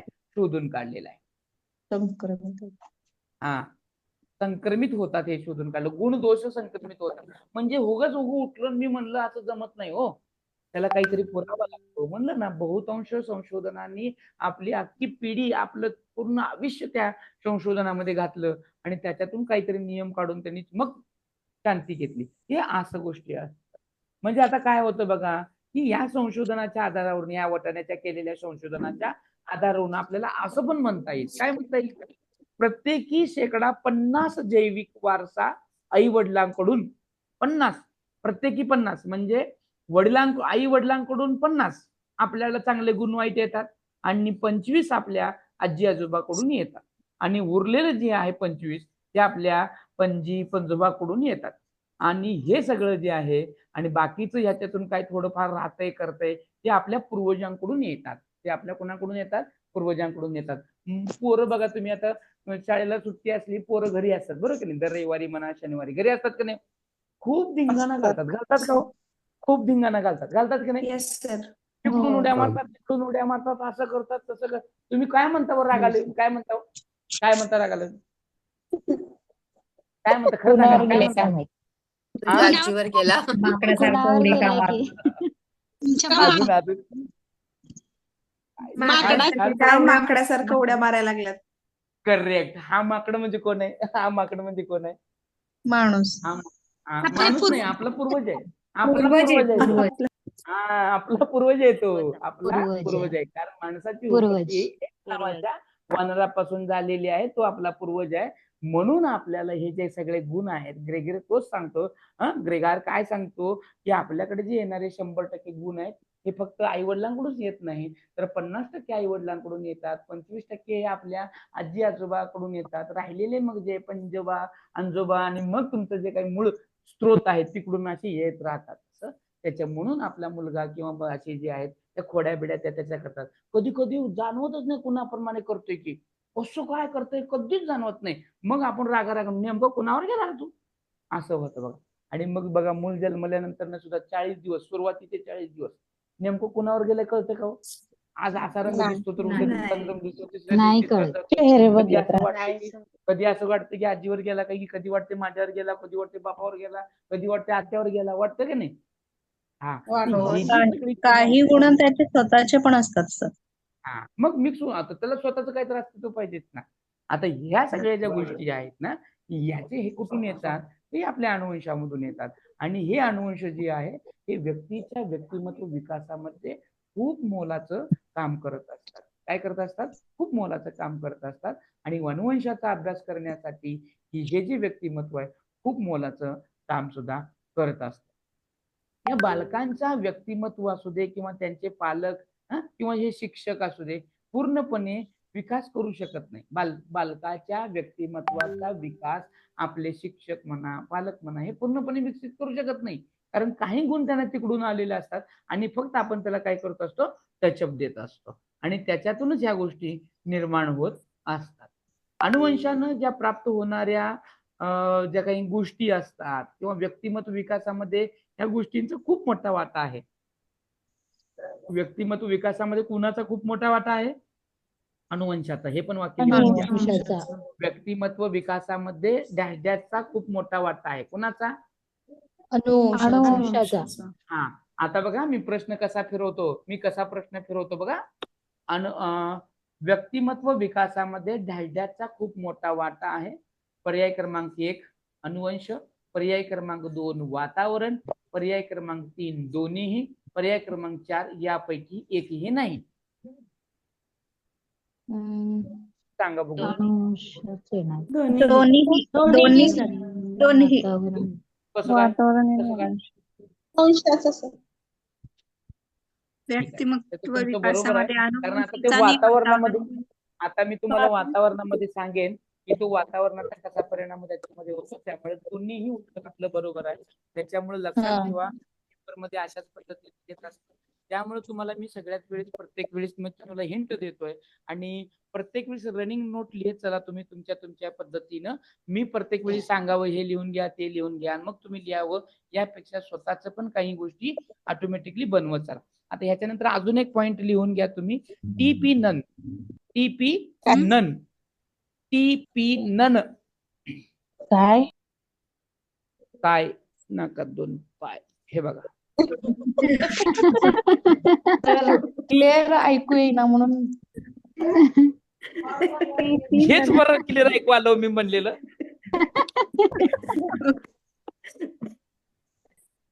ऐकण्यातला शब्द आहे ना. हा, टीपी नन यांनी काय म्हटलंय बघा, याच्यामध्ये वाक्य लिहून घ्या. हे तुम्हाला कशासाठी लिहून देतोय की हे तुम्ही वाचत पण चला, नुसतं लिहून दिलंय आज आपण एवढं ऐकलंय म्हणून सोडू नका. हे मोस्ट इम्पॉर्टंट आहे. नोट स्टेप लिहा. आणि टीपी नन काय म्हणतात बघा, जन्मजात स्वभाव हा व्यक्तिमत्व विकासातील महत्वाचा घटक आहे. जन्मजात स्वभाव हा व्यक्तिमत्व विकासातील महत्वाचा घटक आहे. जन्मजात स्वभाव हा व्यक्तिमत्व विकासातील महत्वाचा घटक आहे. कोण सांगाल का मला एक्सप्लेन करून हिने काय म्हणलंय, बरोबर आहे का चुकीचं आहे? कोण सांगाल का बरोबर आहे का चुकीचं आहे? जर बरोबर असेल तर कसं, चुकीचं असेल तर बी कसं. गप बसू नका म्हणजे झालं, कसं का असं ना. तर बरोबर वाटतंय, कारण जन्मजात जर एखाद्याचा स्वभाव जर रागीट असेल तर तो म्हणजे पुढे जाऊन ती व्यक्ती तशीच होते, किंवा जर सौम्य असेल तर पुढे जाऊन पण ती व्यक्ती तशी सौम्य राहते. वा, एकदम आणि बरोबर. सर या स्वभावावर पण अनुवंशिकतेचा परिणाम होतो, म्हणून आपल्याला याच्यावर जन्मजात स्वभाव हे व्यक्तिमत्व विकासावर महत्वाचा घटक आहे असं अरे वाटतं. वा वा, काय हुशार आहे हो तुम्ही सगळेजण. आज काय नुसतं असे फ्रेश सगळे एकदम टनाटन उत्तर देऊन लागले, बरोबर उत्तर देऊन लागले. आज सकाळी काय सूर्यच बघितला होता ना का चंद्र बघितला? उत्तर मात्र बरोबर द्यायला. वा, एकदम छान की तर आपल्याकडे हॅलो हा हॅलो हा बोला ना. हा, जन्मजात स्वभावावरती सर वातावरण निर्मितीचा पण प्रभाव पडू शकतो ना. कशाचा? जसं वातावरण निर्मिती म्हणजे आपले सभोवताली वातावरण कसं असतं. ऍटमॉस्फिअर. ओके ओके, बरोबर. एकदम बरोबर, एकदम बरोबर बोलले सर. म्हणजे सगळेच झाले बघा. म्हणून या वातावरणामध्ये असे आल्यानंतर का नाही सगळ्यांनी 4 चांद लगाना सुरू किया. वा, छान. आता एवढ्या सगळ्या गोष्टीवरून बघा मी तुम्हाला पूर्ण कंटेंट शिकवत आहे. मी काय घेतलंय, अध्ययनावर परिणाम करणारे घटक घेतलं, आणि घटक घेत असताना तो अध्ययनावर परिणाम कसा करतो हेही सांगितलं, आणि पूर्णपणे अनुवंश नावाचा जो टॉपिक आहे तो पण मी तुम्हाला फुल्ली शिकवला. काय केलं मी, अनुवंशावर आपलं अध्ययनावर परिणाम करणारा घटक बघितला, अनुवंश, आणि अनुवंश म्हणजे नेमकं काय हे पण मी बघितलं. बरोबर आहे का? अनुवंशाचे नियम बघितले, अनुवंश कुणाकडून येतं, कसं येतं, ते नियम कसे बनतात, त्याचे ते 3 नियम बघितले. त्याचबरोबर वाटाण्यावर कोणी प्रयोग केले, टीपी नन काय म्हणतो हे पण बघितलं. बघितलं का नाही? हे सगळे जे गुण वैशिष्ट्य आहेत, जर आई वडील हुशार असतील, आई वडिलांचं जर शिकण्याकडे लक्ष असेल, यांच्या पिढी जातामध्ये शिक्षण हे महत्वाचं असेल, तर मुलगा शाळेत शिकल का नाही शिकल? शिकल. हो ना, शिकेल सर. आता बघा अनुवंश, शिकणार आता बघा सर. आता मला बघा अनुवंशाचा फरक कसा पडतो अध्ययनावरती. तुमने वो मूवी देखी क्या जिसका नाम है सारे जमीन पर? हो तारे जमीन पर. तारे जमीन पर. हा, बघितलं. असतंय का? म्हणजे तुम्ही पण हाय जाग्यावर म्हणायचं. नाहीतर शेवट होत आलाय, हळूहळू एक एक चाललंय आपलं टुंग टुंग टुंग करत. तर सारे जमीन पर मूवी मध्ये कोण तो तुमचा हिरो? आमिर खान सर. त्याच्यात दुसरा एक मुलगा आहे ना, काय दर्शील नाव? सफारी. निशान. आणि मुलगा दर्शील सर. वा वा वा, लगेच त्याचं लक्षात राहतं बघा तुमच्या. वा वा वा, काय मुलं हुशार बघा, ऐका नाही. आता हे सगळं लक्षात ठेवलंय की नाही, तो आपलं मानसशास्त्र पण लक्षात ठेवायचं बरं का. हे पिक्चर मधली नावं, हिरोची नावं चटकून लक्षात राहतात. तसं आपल्याला ह्या मानसशास्त्रज्ञाची पण नावं चटकन आली पाहिजे. आलं का लक्षात? त्याच्यासाठी काही ट्रिक पण देणार आहे मी, काही ट्रिक देणार आहे. आता एक थोडक्यात ट्रिक देतो बघा. आता एक ट्रिक म्हणल्यावर एक लक्षात आलं, मानसशास्त्र म्हणजे नेमकं काय. मानसशास्त्र म्हणजे नेमकं काय? मानसशास्त्र म्हणजे वर्तनाचा अभ्यास करणारं हे मानसशास्त्र म्हणजे वर्तनाचा अभ्यास करणारे शास्त्र आहे. कोणी सांगितलं? कोणी सांगितली ही व्याख्या? मानसशास्त्र म्हणजे मनाचा अभ्यास करणारी शाखा आहे किंवा शास्त्र आहे. कोणी म्हणलं? मानसशास्त्र म्हणजे ऐकण्याचा अभ्यास करणार आहे. मानसशास्त्र म्हणजे बोधावस्थेचा अभ्यास करणारं शास्त्र आहे. हे चारही व्याख्याचे बघू कोण सांगते नाव. मानसशास्त्र म्हणजे आत्म्याचे म्हणजे प्लुटो यांनी सांगितले सर. हॅलो सर, वर्तनाचे शास्त्र सांगितलं वॅटसन यांनी. वा, छान. कोणी हो? तुमच्या मोबाईलला ते विवो कसं काय आले बरं? तुमचं नाव लिहा बघू पहिलं. काय नाव तुमचं? आत्म्याचे शास्त्र म्हणजे अरिस्टॉटल यांनी सांगितले सर. अरे वा, हे कोण? लक्ष्मी गायकवाडनी सांगितले. या दोघांसाठी मस्तपैकी टाळ्या होऊ द्या बघू. आणि माझ्या त्या टाळ्या माझ्यापर्यंत ऐकू येऊ द्या बरं. त्या टाळ्या माझ्यापर्यंत ऐकू आल्या पाहिजे. फक्त मोबाईल फोडू नका म्हणजे झालं. Thank you sir. आता हे तुम्ही कसं सांगितलं बरं? मानसशास्त्र म्हणजे वर्तनाचा अभ्यास. वर्तन म्हणजे व पासून सुरुवात होते, आणि जे काही आपलं वॅटसन आहे, आपलं JB वॅटसन, हे व वरून चालू होतं. म्हणून त्याची जोडी लावायची व ने. त्याची जोडी कशाने लावायची? व. व म्हणजे वॅटसन, वर्तन, व. व म्हणजे वॅटसन. व म्हणजे वॅटसन, हा वॅटसन जो आहे तो जेबी वॅटसन आहे. तुम मुझे 2 दर्जन बच्चे दो, मैं तुम्हें वो बना कर दूंगा जो तुम चाहते हो. अगर तुम कहते हो कि इसको चोर बनाओ, तुम कहते हो इसको पुलिस बनाओ, अगर तुम कहते हो इसको जज बनाओ, तो मैं उसको वो बना कर दूंगा. अगर तुम कहते हो इसको फकीर बनाओ, तो मैं वो भी फकीर बना के देता हूँ. हे सगळं त्यानं कशाच्या जोरावर सांगितलं? तर ह्या वॅटसननं या वातावरणाच्या जोरावर सांगितलं. कशाच्या जोरावर सांगितलं? वातावरणाच्या. वातावरणाच्या. बघा, एकाच लिंक मध्ये मी किती लिंक देतोय. मानसशास्त्र हे असंच आहे. अभ्यास करताना सुद्धा मानसशास्त्राचा लिंक बाय लिंक करावं लागतं, कारण एकच गोष्ट त्या सगळ्याच गोष्टीमध्ये रुतून पडलेली असते. म्हणून सुरुवात करताना मी अध्ययन सिस्टीम की लर्निंग स्टाईल वरून घेतलं की लर्न होते. इथं मला घेता येत होतं मानसशास्त्र म्हणजे काय, मानसशास्त्राच्या व्याख्या, हे मला घेता येत होतं. पण मी कसं घेतलं की तुमची लर्निंग सेक्टर जे आहे ते असं घुसवायला पाहिजे की तुम्हाला ते लर्न झालं पाहिजे. आणि हे होत असताना लर्निंग सिस्टीम मध्ये या गोष्टी लागू होत असताना सगळ्यात पहिला येतो आता वर्तनाचा अभ्यास करणारे वॅटसन आणि आत्म्याचा अभ्यास करणारा कोण आहे? अ पासून चालू झालं. मग सांगितलं लक्ष्मी गायकवाडनं. काय सांगितलं? आलं का लक्षात? Correct, Aristotle. अरिस्टॉटलला अजून काय म्हणून ओळखलं जातं? अरिस्टॉटलला अजून काय म्हणून ओळखलं जातं? आत्म्याचे शास्त्र. आणि अजून काय म्हणून? आधुनिक मानसशास्त्राचा जनक म्हणून कोणाला ओळखलं जातं? अरिस्टॉटललाच. पण लिंक कशी झाली माझी? लक्षात आलं का? हे नुसतं ऐकून घेऊ नका, हे नोट डाऊन पण करा. तुम्ही लगेच नोट डाऊन करून घेत चला. हे परत मी सांगणार नाहीये, हे परत तुम्हाला कळणार नाहीये, डायरेक्ट पेपर मध्ये येणार आहे. आणि त्यावेळेस म्हणू नका सरनं सांगितलं होतं की आणि आठवचं आणि कसं काय करून आता काय करू, असं म्हणायचं नाही. आलं का लक्षात? आता मन मानसशास्त्र हे मनाचा अभ्यास करणारं शास्त्र आहे. कोण सांगेल? मानसशास्त्र हे मनाचा अभ्यास करणारे शास्त्र आहे. कोण सांगेल? कोणाची व्याख्या आहे? नाही सांगू? हा, मॅकडुगल सर. वा वा वा, जिंदे मॅडमनी सांगितलं बघा. सगळ्यात पहिला टाळ्या वाजवा त्यांच्यासाठी. Thank you sir. माझ्यापर्यंत आवाज आला पाहिजे. त्या टाळीचा आवाज माझ्यापर्यंत आला पाहिजे. फक्त मोबाईल नाही फुटला पाहिजे, याची तेवढी काळजी घ्या. मनाचे शास्त्र. आता मानसशास्त्र म्हणजे मनाचा अभ्यास. मॅकडुगल, मला जोडी लावली की नाही? हा, म्हणजे हे झाले. ही काय झाली? ट्रिक. कारण तुम्हाला 2000 टीईटीच्या 2013च्या पहिल्या पेपरमध्ये प्रश्न विचारलेला होता. खालील दिलेल्या प्रश्नामधील मानसशास्त्राच्या व्याख्या दिलेल्या आहेत, त्याचे शास्त्रज्ञ आणि मानसशास्त्राच्या व्याख्या यांच्या जोड्या लावा. यांच्या काय लावा? जोड्या लावा. आणि ह्या जोड्या ऑलरेडी समोर दिल्या होत्या आणि मग खाली त्याचे पर्याय दिले होते. ए ला बी, बी ला सी, सी ला डी, असं असं. आलं लक्षात? म्हणून त्याची जोडी कशी लागली? वर्तनाचा अभ्यास करणारे शास्त्र म्हणजे मानसशास्त्र, वॅटसन. मनाचे अभ्यास करणारे शास्त्र म्हणजे मॅकडुगल, बरोबर. आणि आता आत्म्याचा अभ्यास करणारे कोण झालं? अरिस्टॉटल. आता बोधावस्था बोध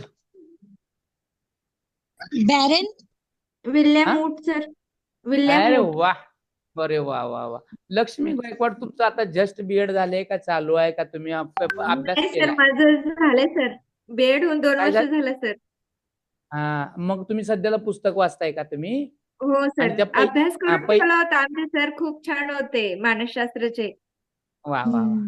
आणि पहिल्याच पानावरची व्याख्या येते आणि पहिल्याच पान तुम्ही असं खडखडीत वाचून काढलंय. असं नुसतं व्याख्यावर टणटण सांगायला लागलेत ना, असं तुमच्या सगळ्यांकडून आल्या पाहिजे. कसं आल्या पाहिजे? किती सोपं आहे लॉजिक. मानसशास्त्राचा बोधावस्था. बो म्हणले की कोण आला? कोण आला आता त्याला बोधावस्थेला? William won't. अजून एक वैशिष्ट्य काय आहे? विल्यम वुंटचं अजून एक वैशिष्ट्य काय आहे? सांगा तुम्हीच, लक्ष्मी राठोड. काय लक्ष्मी गायकवाड कोणी सांगितलं ते? त्यांना प्रायोगिक पद्धतीचे जनक पण म्हणतात सर. वा, का बरं म्हणतात प्रायोगिक? शास्त्रीय शाळा विल्यम वूड यांनी काढली ना सर. करेक्ट. पहिली कुठं काढली? जर्मनी. पहिली मानसशास्त्राची पहिली प्रयोगशाळा विल्यम वुंट यांनी जर्मनी येथील लाईफ लिझिंग त्यांचं नाव काय? विल्यम काय?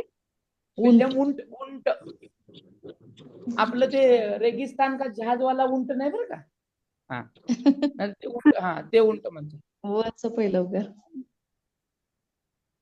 कधी झालं? जर्मनी मधील कुठं काढली त्यांनी? जर्मनी मधील लाईफ लिझिंग. लाईफ लिझिंग येथे त्यांनी मानसशास्त्राची पहिली प्रयोगशाळा काढली. म्हणून पहिले मानसशास्त्राचे जनक कोणाला म्हणतात? बघा 3 प्रश्नांची उत्तर दिली तुम्हाला मी तिथे. मानसशास्त्राचे जनक कोणाला म्हणतात? मॅकडुगलला यालाच म्हणतात हो, विल्यम उंटलाच म्हणतात. आणि मग मी सांगितलं तुम्हाला आधुनिक मानसशास्त्राचे जनक. पहिला आहे नुसतं मानसशास्त्राचे जनक, आणि दुसरं आहे आधुनिक एरिस्टॉटल. अरिस्टॉटल. करेक्ट. तर परत एकदा सांगायचं. आधुनिक मानसशास्त्राचे जनक अरिस्टॉटल का सर? थांबा मी पुन्हा एकदा सांगतो, जरा सगळ्यांना म्यूट करतो. म्हणजे काय होतं, सगळ्यांना ते किलबिल बाजार भरल्यासारखं होत नाही. पहिलं सांगतो, लिहून घ्या. विल्यम उंट यांनी जर्मनी येथील लाईफ लिझिंग येथे पहिली मानसशास्त्राची प्रयोगशाळा काढली का? हा. म्हणून मानसशास्त्राचे जनक विल्यम उंट यांना मानले जाते. अलग लक्षात? ओके. तिसरं काय आहे की आधुनिक मानसशास्त्राचे जनक कुणाला? जर्मनी येथे लयच लांब आहे तुम्ही नवले मॅडम, एवढं फास्ट लिहायचं जरा. हो. जर्मनी येथील लाईफ लिझिंग येथे मानसशास्त्राची पहिली प्रयोगशाळा कुणी काढली? विल्यम उंट. म्हणून त्यांना कशाचे जनक म्हणतात? मानसशास्त्राचे आधुनिक मानसशास्त्राचे जनक. आधुनिक मानसशास्त्राचे शोधावस्था. दोन्ही मिळाले का उत्तर? तिन्ही पण झालं. सरकू पुढं सरकू. हो. हा, हे बघा मी कुठं गेलो आणि काय शिकवत असतो, आलं का लक्षात? हे म्हणायचं त्याला काय म्हणायचं? लिंक. शिकताना पण लिंकने असलं पाहिजे, त्याच्यामध्ये ताळमेळ असला पाहिजे. आपण ओव्हरऑल त्याला आपण काय केलेलं आहे?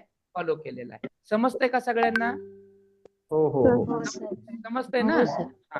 हे समजत असताना अजून आता पुढचं वाक्य आहे की आपलं जे वातावरण आहे किंवा परिसर आहे याचा परिणाम आपल्या ह्याच्यावर कसा होतो. आता पहिला मुद्दा क्लिअर झाला आपला, अध्ययनावर परिणाम करणाऱ्या घटकामध्ये.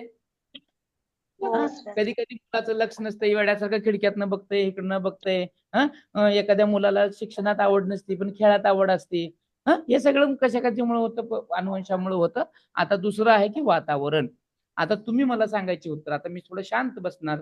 मला तुम्ही सांगा, वातावरणाचा परिणाम अध्ययनावर होतो का? होत असेल तर कसा? होतोय. वातावरण जर व्यवस्थित असेल तर अध्ययनावर लक्ष राहतं. शिक्षणपूरक वातावरणामुळेच अध्ययन सुकर आणि चांगले होऊ शकते सर. सकारात्मक वातावरण असेल आजूबाजूला तर अध्ययन पण आणि मेन म्हणजे लहान मुलं असतील तर खेळीमेळीचं वातावरण पण असणं गरजेचं आहे. पालकांनी फोन हातात घेऊन बसला तर मुलंही त्याचंच अनुकरण करतील.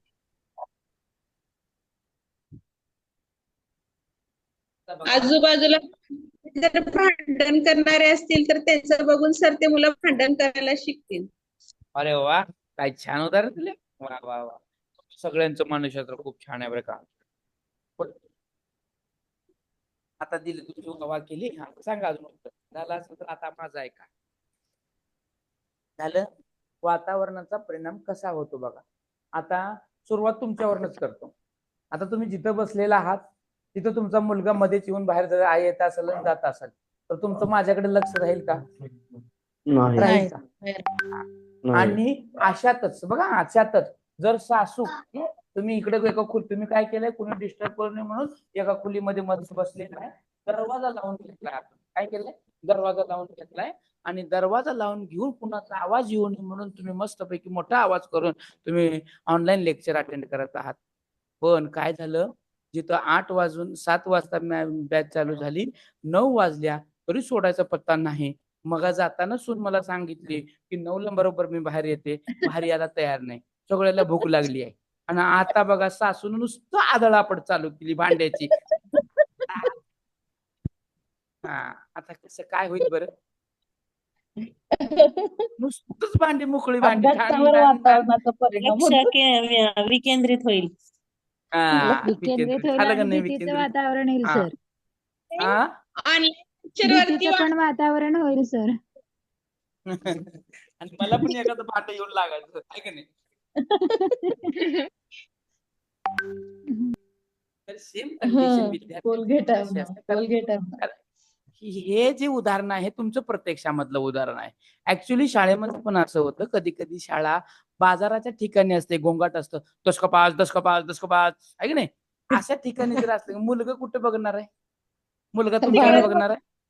बाहेरच बाहेरच बघणार. आता शाळेमध्ये कधी कधी शाळेमध्ये काय होतं, मुलगा खिडकीमध्ये बसतो. कुठं बसतो? खिडकीमध्ये. आणि खिडकीतनं बाहेर काय चाललंय, कोण यालंय आत, आणि तिथं ती आजीबाई बसलेली असते केळे विकायला म्हणा, कुरकुरे विकायला म्हणा. याचं लक्ष तुमच्याकडे कुठं आहे? त्याचं लक्ष कुठं आहे? आता ह्या वातावरणाचा अचानक विमानाचा आवाज आला. तुमची शाळा विमानतळाच्या शेजारी आहे आणि गेलं बिंग करून गेलं विमानवर. कुठं लक्ष आहे त्याचा? तुमची शाळा, आता तुमची शाळा रेल्वे स्टेशनच्या जवळ आहे, झालं बॉइंग बॉइंग आवाज यायला लागला, मुलाचं लक्ष लागेल का? तुमची शाळा एसटी स्टँड जवळ आहे. एसटी स्टँड चला चला सोलापूर सोलापूर सोलापूर कोल्हापूर कोल्हापूर 17. हा, लक्ष नाही लेकराचं. जाऊ का पुण्याला वाटेल त्याला, जाऊ का पुण्याला वाटेल. हे वातावरण आहे. आणि दुसरं वातावरण काय माहिती आहे का? वर्गातलं. दुसरं वातावरण काय? वर्गातलं बेशिस्तपणा. वर्गातलं म्हणजे बेशिस्तपणा.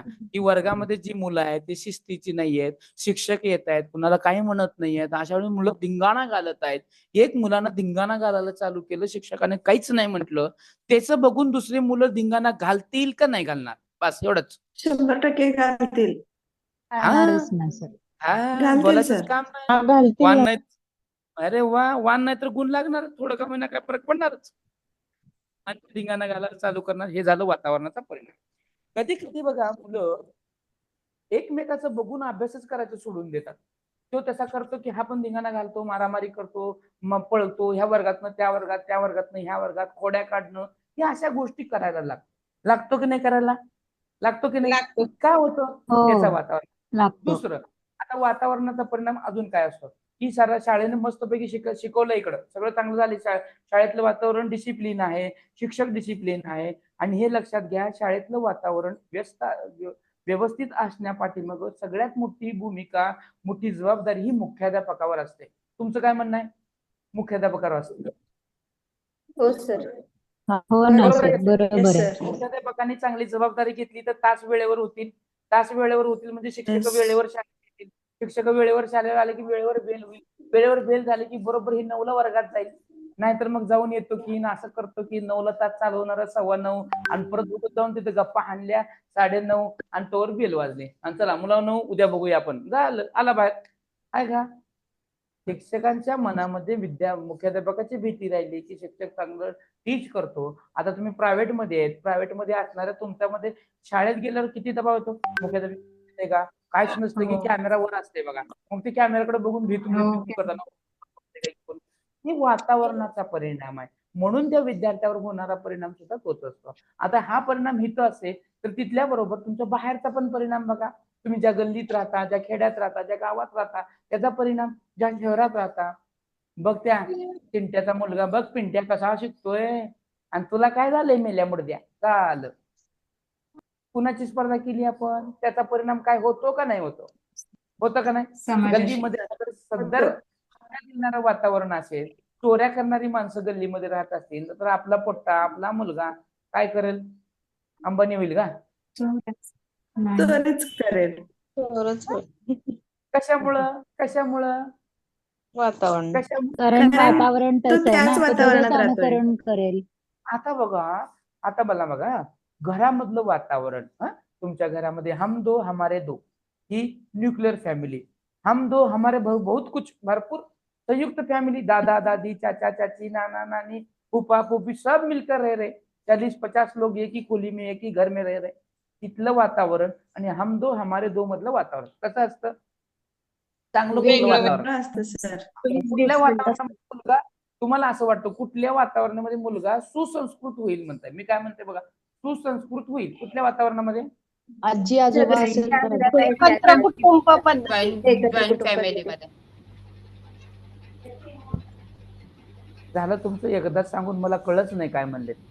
एकत्र कुटुंब पद्धती सर म्हणजे अरे जॉईंट वा. फॅमिली. जॉईंट म्हणजे फॅमिली तुम्हाला मध्ये असं म्हणायचं आहे की जॉईंट फॅमिलीमध्ये मुलं चांगली सुसंस्कृत होतात. हो मग तुम्ही हो काय होय. न्यूक्लियर फॅमिलीमध्ये धिंगाणा घालताय काय? हो त्रास देतात खूप. का त्रास देतात? का त्रास देतात? कारण कारण तुम्ही म्हणजे घरात आजूबाजूला खेळायला माणसं त्यांच्यासोबत नसतात कोण तर नसतं. खेळायला. नाही ते का त्रास देतात माहितीये का? आपण वेळ देत नाही म्हणून.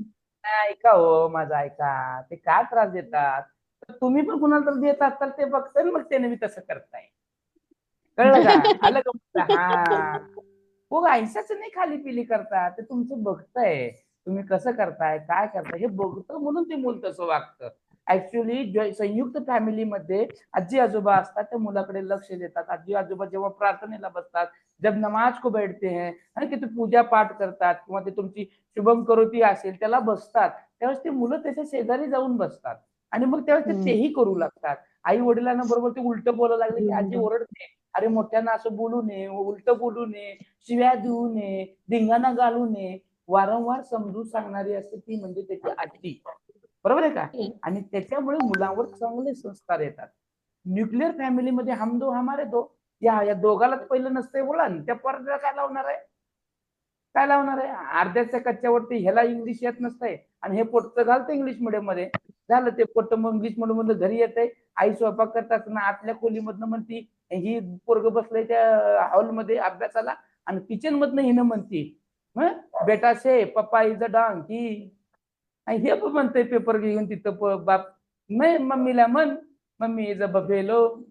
झालं पोरग म्हणते आपल्या घरामध्ये माणसं राहतच नाही ती. कोण राहतात? संस्कार. हे संस्कार सगळ्यात महत्वाचं आहे. मोडकं तोडकं हे सगळं जरी चाललं असलं तर हे वातावरणावरून दिसून येतं. घरामध्ये जर नवरा बायको सारखं भांडण करत असते तर त्याचा परिणाम त्यांच्या मुलावर होतो. मुलंही भांडखोर होतात, चिडचिडी होतात, रागीट होतात, आदळआपट करतात आणि हीच मुलं जेव्हा शाळेत येतात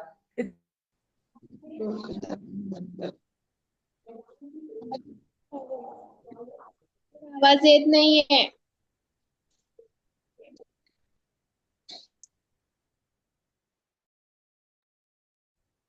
येतंय का आता आवाज माझा? येतंय?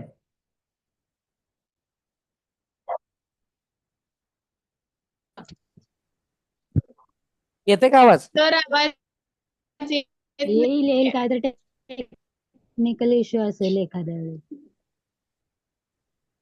हेलो हेलो आ रही क्या आवाज? मेरी आवाज आ रही? आ रही आवाज? हाँ येत. हाँ हो सर मेरी आवाज ही मेरी पहचान है. आला आवाज? आणि ही जेव्हा अशी खोडकर मुलं जेव्हा शाळेत येतात तेव्हा त्यांना पण तिथं असं वाटतं, तेव्हा पण तसं वाटतं का नाही? खोडकर मुलगा जर घरात असेल तर तसा घरातला मुलगा शाळेत पण तसंच करतो का नाही? तुम्हाला ऐकतो का? तिथं पण खोड्या करतो. वातावरणाचा परिणाम. आणि एक मुलगा तसं खोड्या करायला लागलं की बाकीचे 4-5 मुलं पण खोड्या करतात की नाही करतात? करतात की नाही करतात? आवाज गेला का काही? आवाज गेला? अधून मधून कट होतोय सर आवाज. होते काय करायचं आता? ते उशीर झालं पण ते नेटवर्क चाललंय. त्या नेटवर्क पण भूक लागली असेल आता. कळलं का? पण वातावरणाचा परिणाम मुलांच्या ह्याच्यावरती कसा होतो? वर्गामधलं वातावरण खूप महत्वाचं आहे आणि वर्गामधलं वातावरण नीट ठेवण्यासाठी मॅडम जबाबदार असतात. वर्गातले शिक्षक जबाबदार असतो. सगळ्याला ग बसवणं, शांत घेऊन चालणं, आगाऊपणा न करू देणं हे त्या डिसिप्लिन टीचरवर असतं जो त्या ठिकाणी टीच करणार असतो.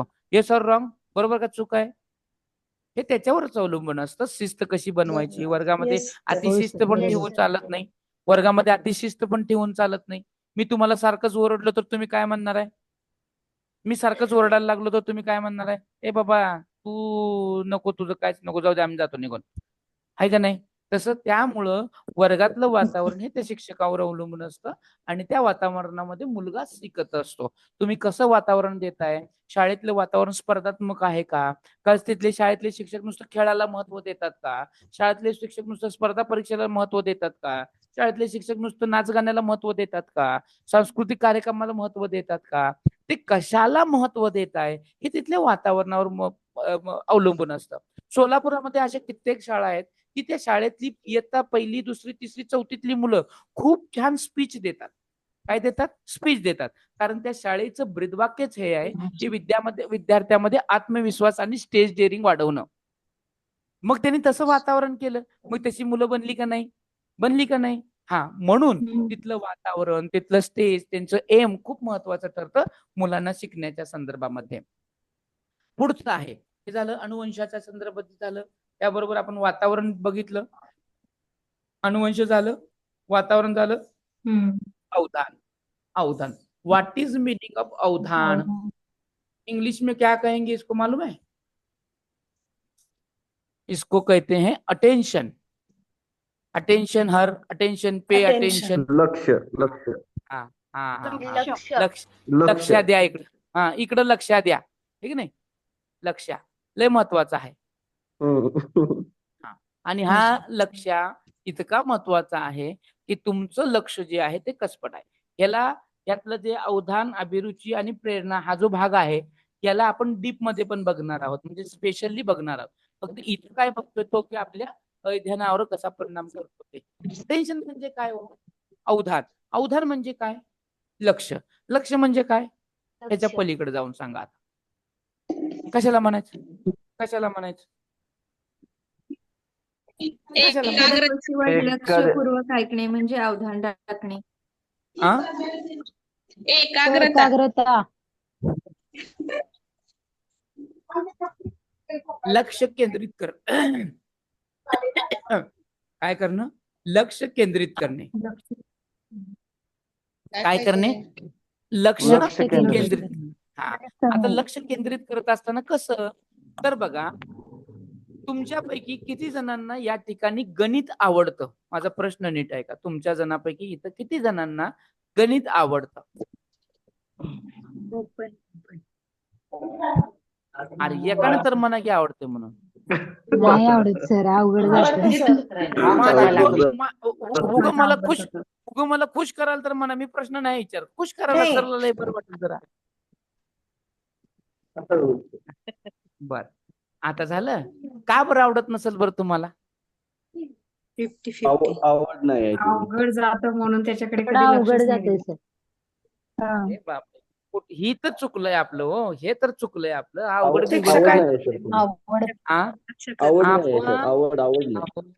आपण लक्ष न दिल्यामुळं. बघा आता कसं आलं बरोबर. जर वेळेमध्ये जर आणि विषयापासून लांब लांब पडल्यामुळे सर. नाही लांब पडलं आणि ते शिक्षक जर आपल्याला आवडत असेल तर विषय पण आवडतो सर. बरं, आता मी सांगू का? मी सांगू आता. बघा, जर मी माझं लक्ष किंवा तुमचं लक्ष, तुमचं अवधान जर तुमच्या शिक्षकावर केंद्रित झालं असतं तर गणित तुम्हाला आवडला असता. कारण अभिरुची ही अवधानाची जननी आहे आणि अवधान ही अभिरुचीची जननी आहे. दोघं एकमेकावर अवलंबून आहेत. त्या दोघं एकाच नाण्याच्या दोन बाजू आहेत. जोपर्यंत तुम्ही लक्ष केंद्रित करत नाही तोपर्यंत तुम्हाला आवडत नाही आणि आवडल्याशिवाय लक्षात राहत नाही.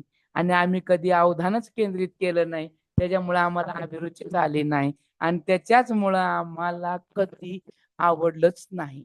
बघा, एक गोष्ट, 1ली ते 5वी पर्यंत तुम्ही जर नीट लक्ष देऊन सगळं शिकला असता, ऑटोमॅटिक अभिरुची आली असती. आता दुसरं, तुम्हाला आवडणारा विषय कोणता? तुम्हाला आवडणारा विषय कोणता? मराठी.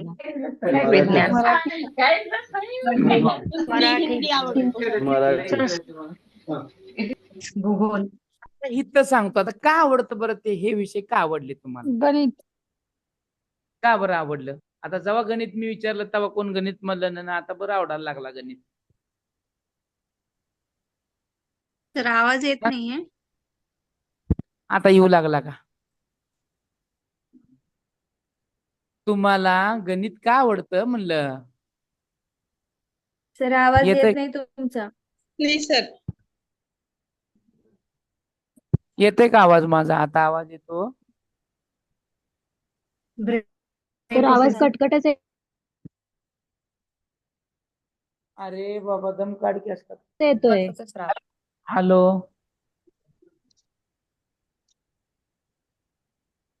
हॅलो.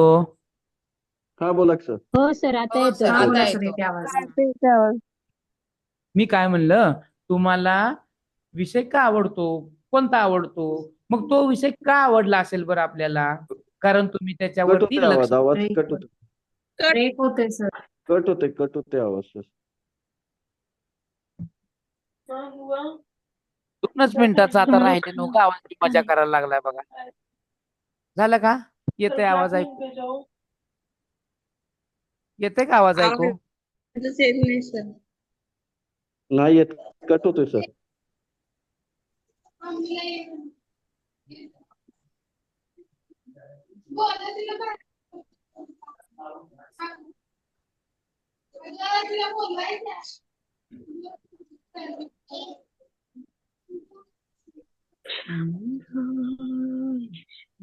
ज्याचा माईक चालू आहे त्यांनी आपला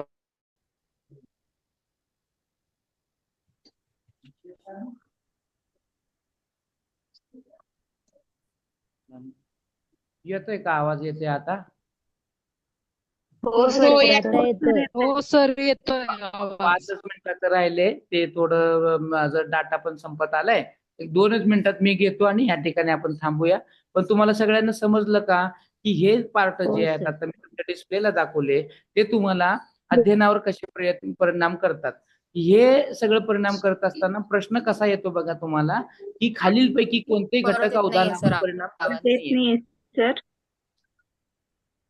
खालीलपैकी कोणते घटक अवधानावर परिणाम करत नाही असा प्रश्न येईल, तर त्यावेळेस तुम्हाला ह्या सगळे घटक माहित असणं गरजेचं आहे.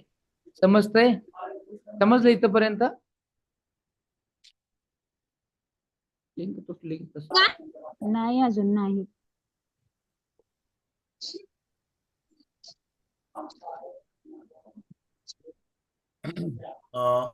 पाऊस सुरू असल्यामुळं इंटरनेट कमी जास्त होतं, इंटरप्ट होत आहे. त्यामुळं सरांचा आवाज पोचत नाही किंवा मी थोडासा डिस्कनेक्ट झालो होतो. आता येतोय सरांचा आवाज? सर नाही सर. नाही सर येत हो नाही. येस सर येतोय आवाज. ओके चला. हा तर सरांनी आता आज आपण काय कशा कुठल्या कुठल्या गोष्टींचा अभ्यास केला? तर अध्यापनावर घटक परिणाम करणारे घटक आणि अध्ययनावर परिणाम करणारे घटक. सगळ्यात moral of the day, lesson of the day काय आहे? मी काही गोष्टी सांगितल्या, सरांनी काही सांगितल्या आणि तुम्ही सांगितल्या. लेसन ऑफ द डे काय आहे मला सांगा. लेसन ऑफ द डे आहे की अध्ययन आणि अध्यापन हे परस्पर पूरक घटक आहेत. हे एकमेकांवर अवलंबून असतात, एकमेकांना पूरक असतात आणि यासाठी यांच्यावर प्रभाव टाकणारे घटक देखील परस्परांवर प्रभाव टाकत असतात, परस्परावलंबी असतात. आणि म्हणून चांगल्या प्रभावी अध्ययनासाठी, प्रभावी अध्यापनासाठी या सगळ्या गोष्टींचा जर आपल्याला योग्य मिलाफ साधता आला तर आपलं अध्यापन प्रभावी होतं. हे नुसतं शिकण्यासाठीच नाही, तर जेव्हा कधी आपल्याला परीक्षेमध्ये याच्यावरचा प्रश्न विचारला जातो आणि आपल्याला असं वाटतं की हे तर शिकलोच नाही, हे तर वाचलंच नाही, हे तर मी बघितलंच नाही, तर त्यावेळी या परस्पर संबंधांच्या लॉजिक तिथं वापरून आपण त्याचं उत्तर शोधू शकतो. Are you getting my point? Yes sir. Yes sir. बऱ्याच वेळा असं होतं तर हाच मुद्दा नेमका राहिला बाई, सगळं शिकवलं, रोज गेले मी पण एवढंच शिकवलं नाही बघा. तर त्याच्या मागचं लॉजिक डेव्हलप होणं गरजेचं आहे. काय लॉजिक असेल बरं? त्यातले कुठले 4 घटक आहेत, त्यातलं लॉजिकली कुठला घटक मिसफिट आहे, कुठला घटक एकमेकाला पूरक आहे, या गोष्टी आपण बघितल्या पाहिजे. सरांनी अभिरुची हा एक देखील विषय आहे, इंटरेस्ट, हो की नाही? आपल्याला ज्या इंटरेस्ट हा घटक झाला नाही ना. नाही. आता सरांची नाही. एखादी हो, अभिरुची राहिली हो नाही सर. पाहिजे. अभिरुची, बुद्धिमत्ता आणि तर प्रेरणा अभिरुची जी असते कुणाला विज्ञानामध्ये अभिरुची असते, कुणाला गायनामध्ये कलेमध्ये अभिरुची असते, कुणाला इन्फॉर्मेशन मध्ये अभिरुची असते, कुणाला तंत्रज्ञानामध्ये अभिरुची असते.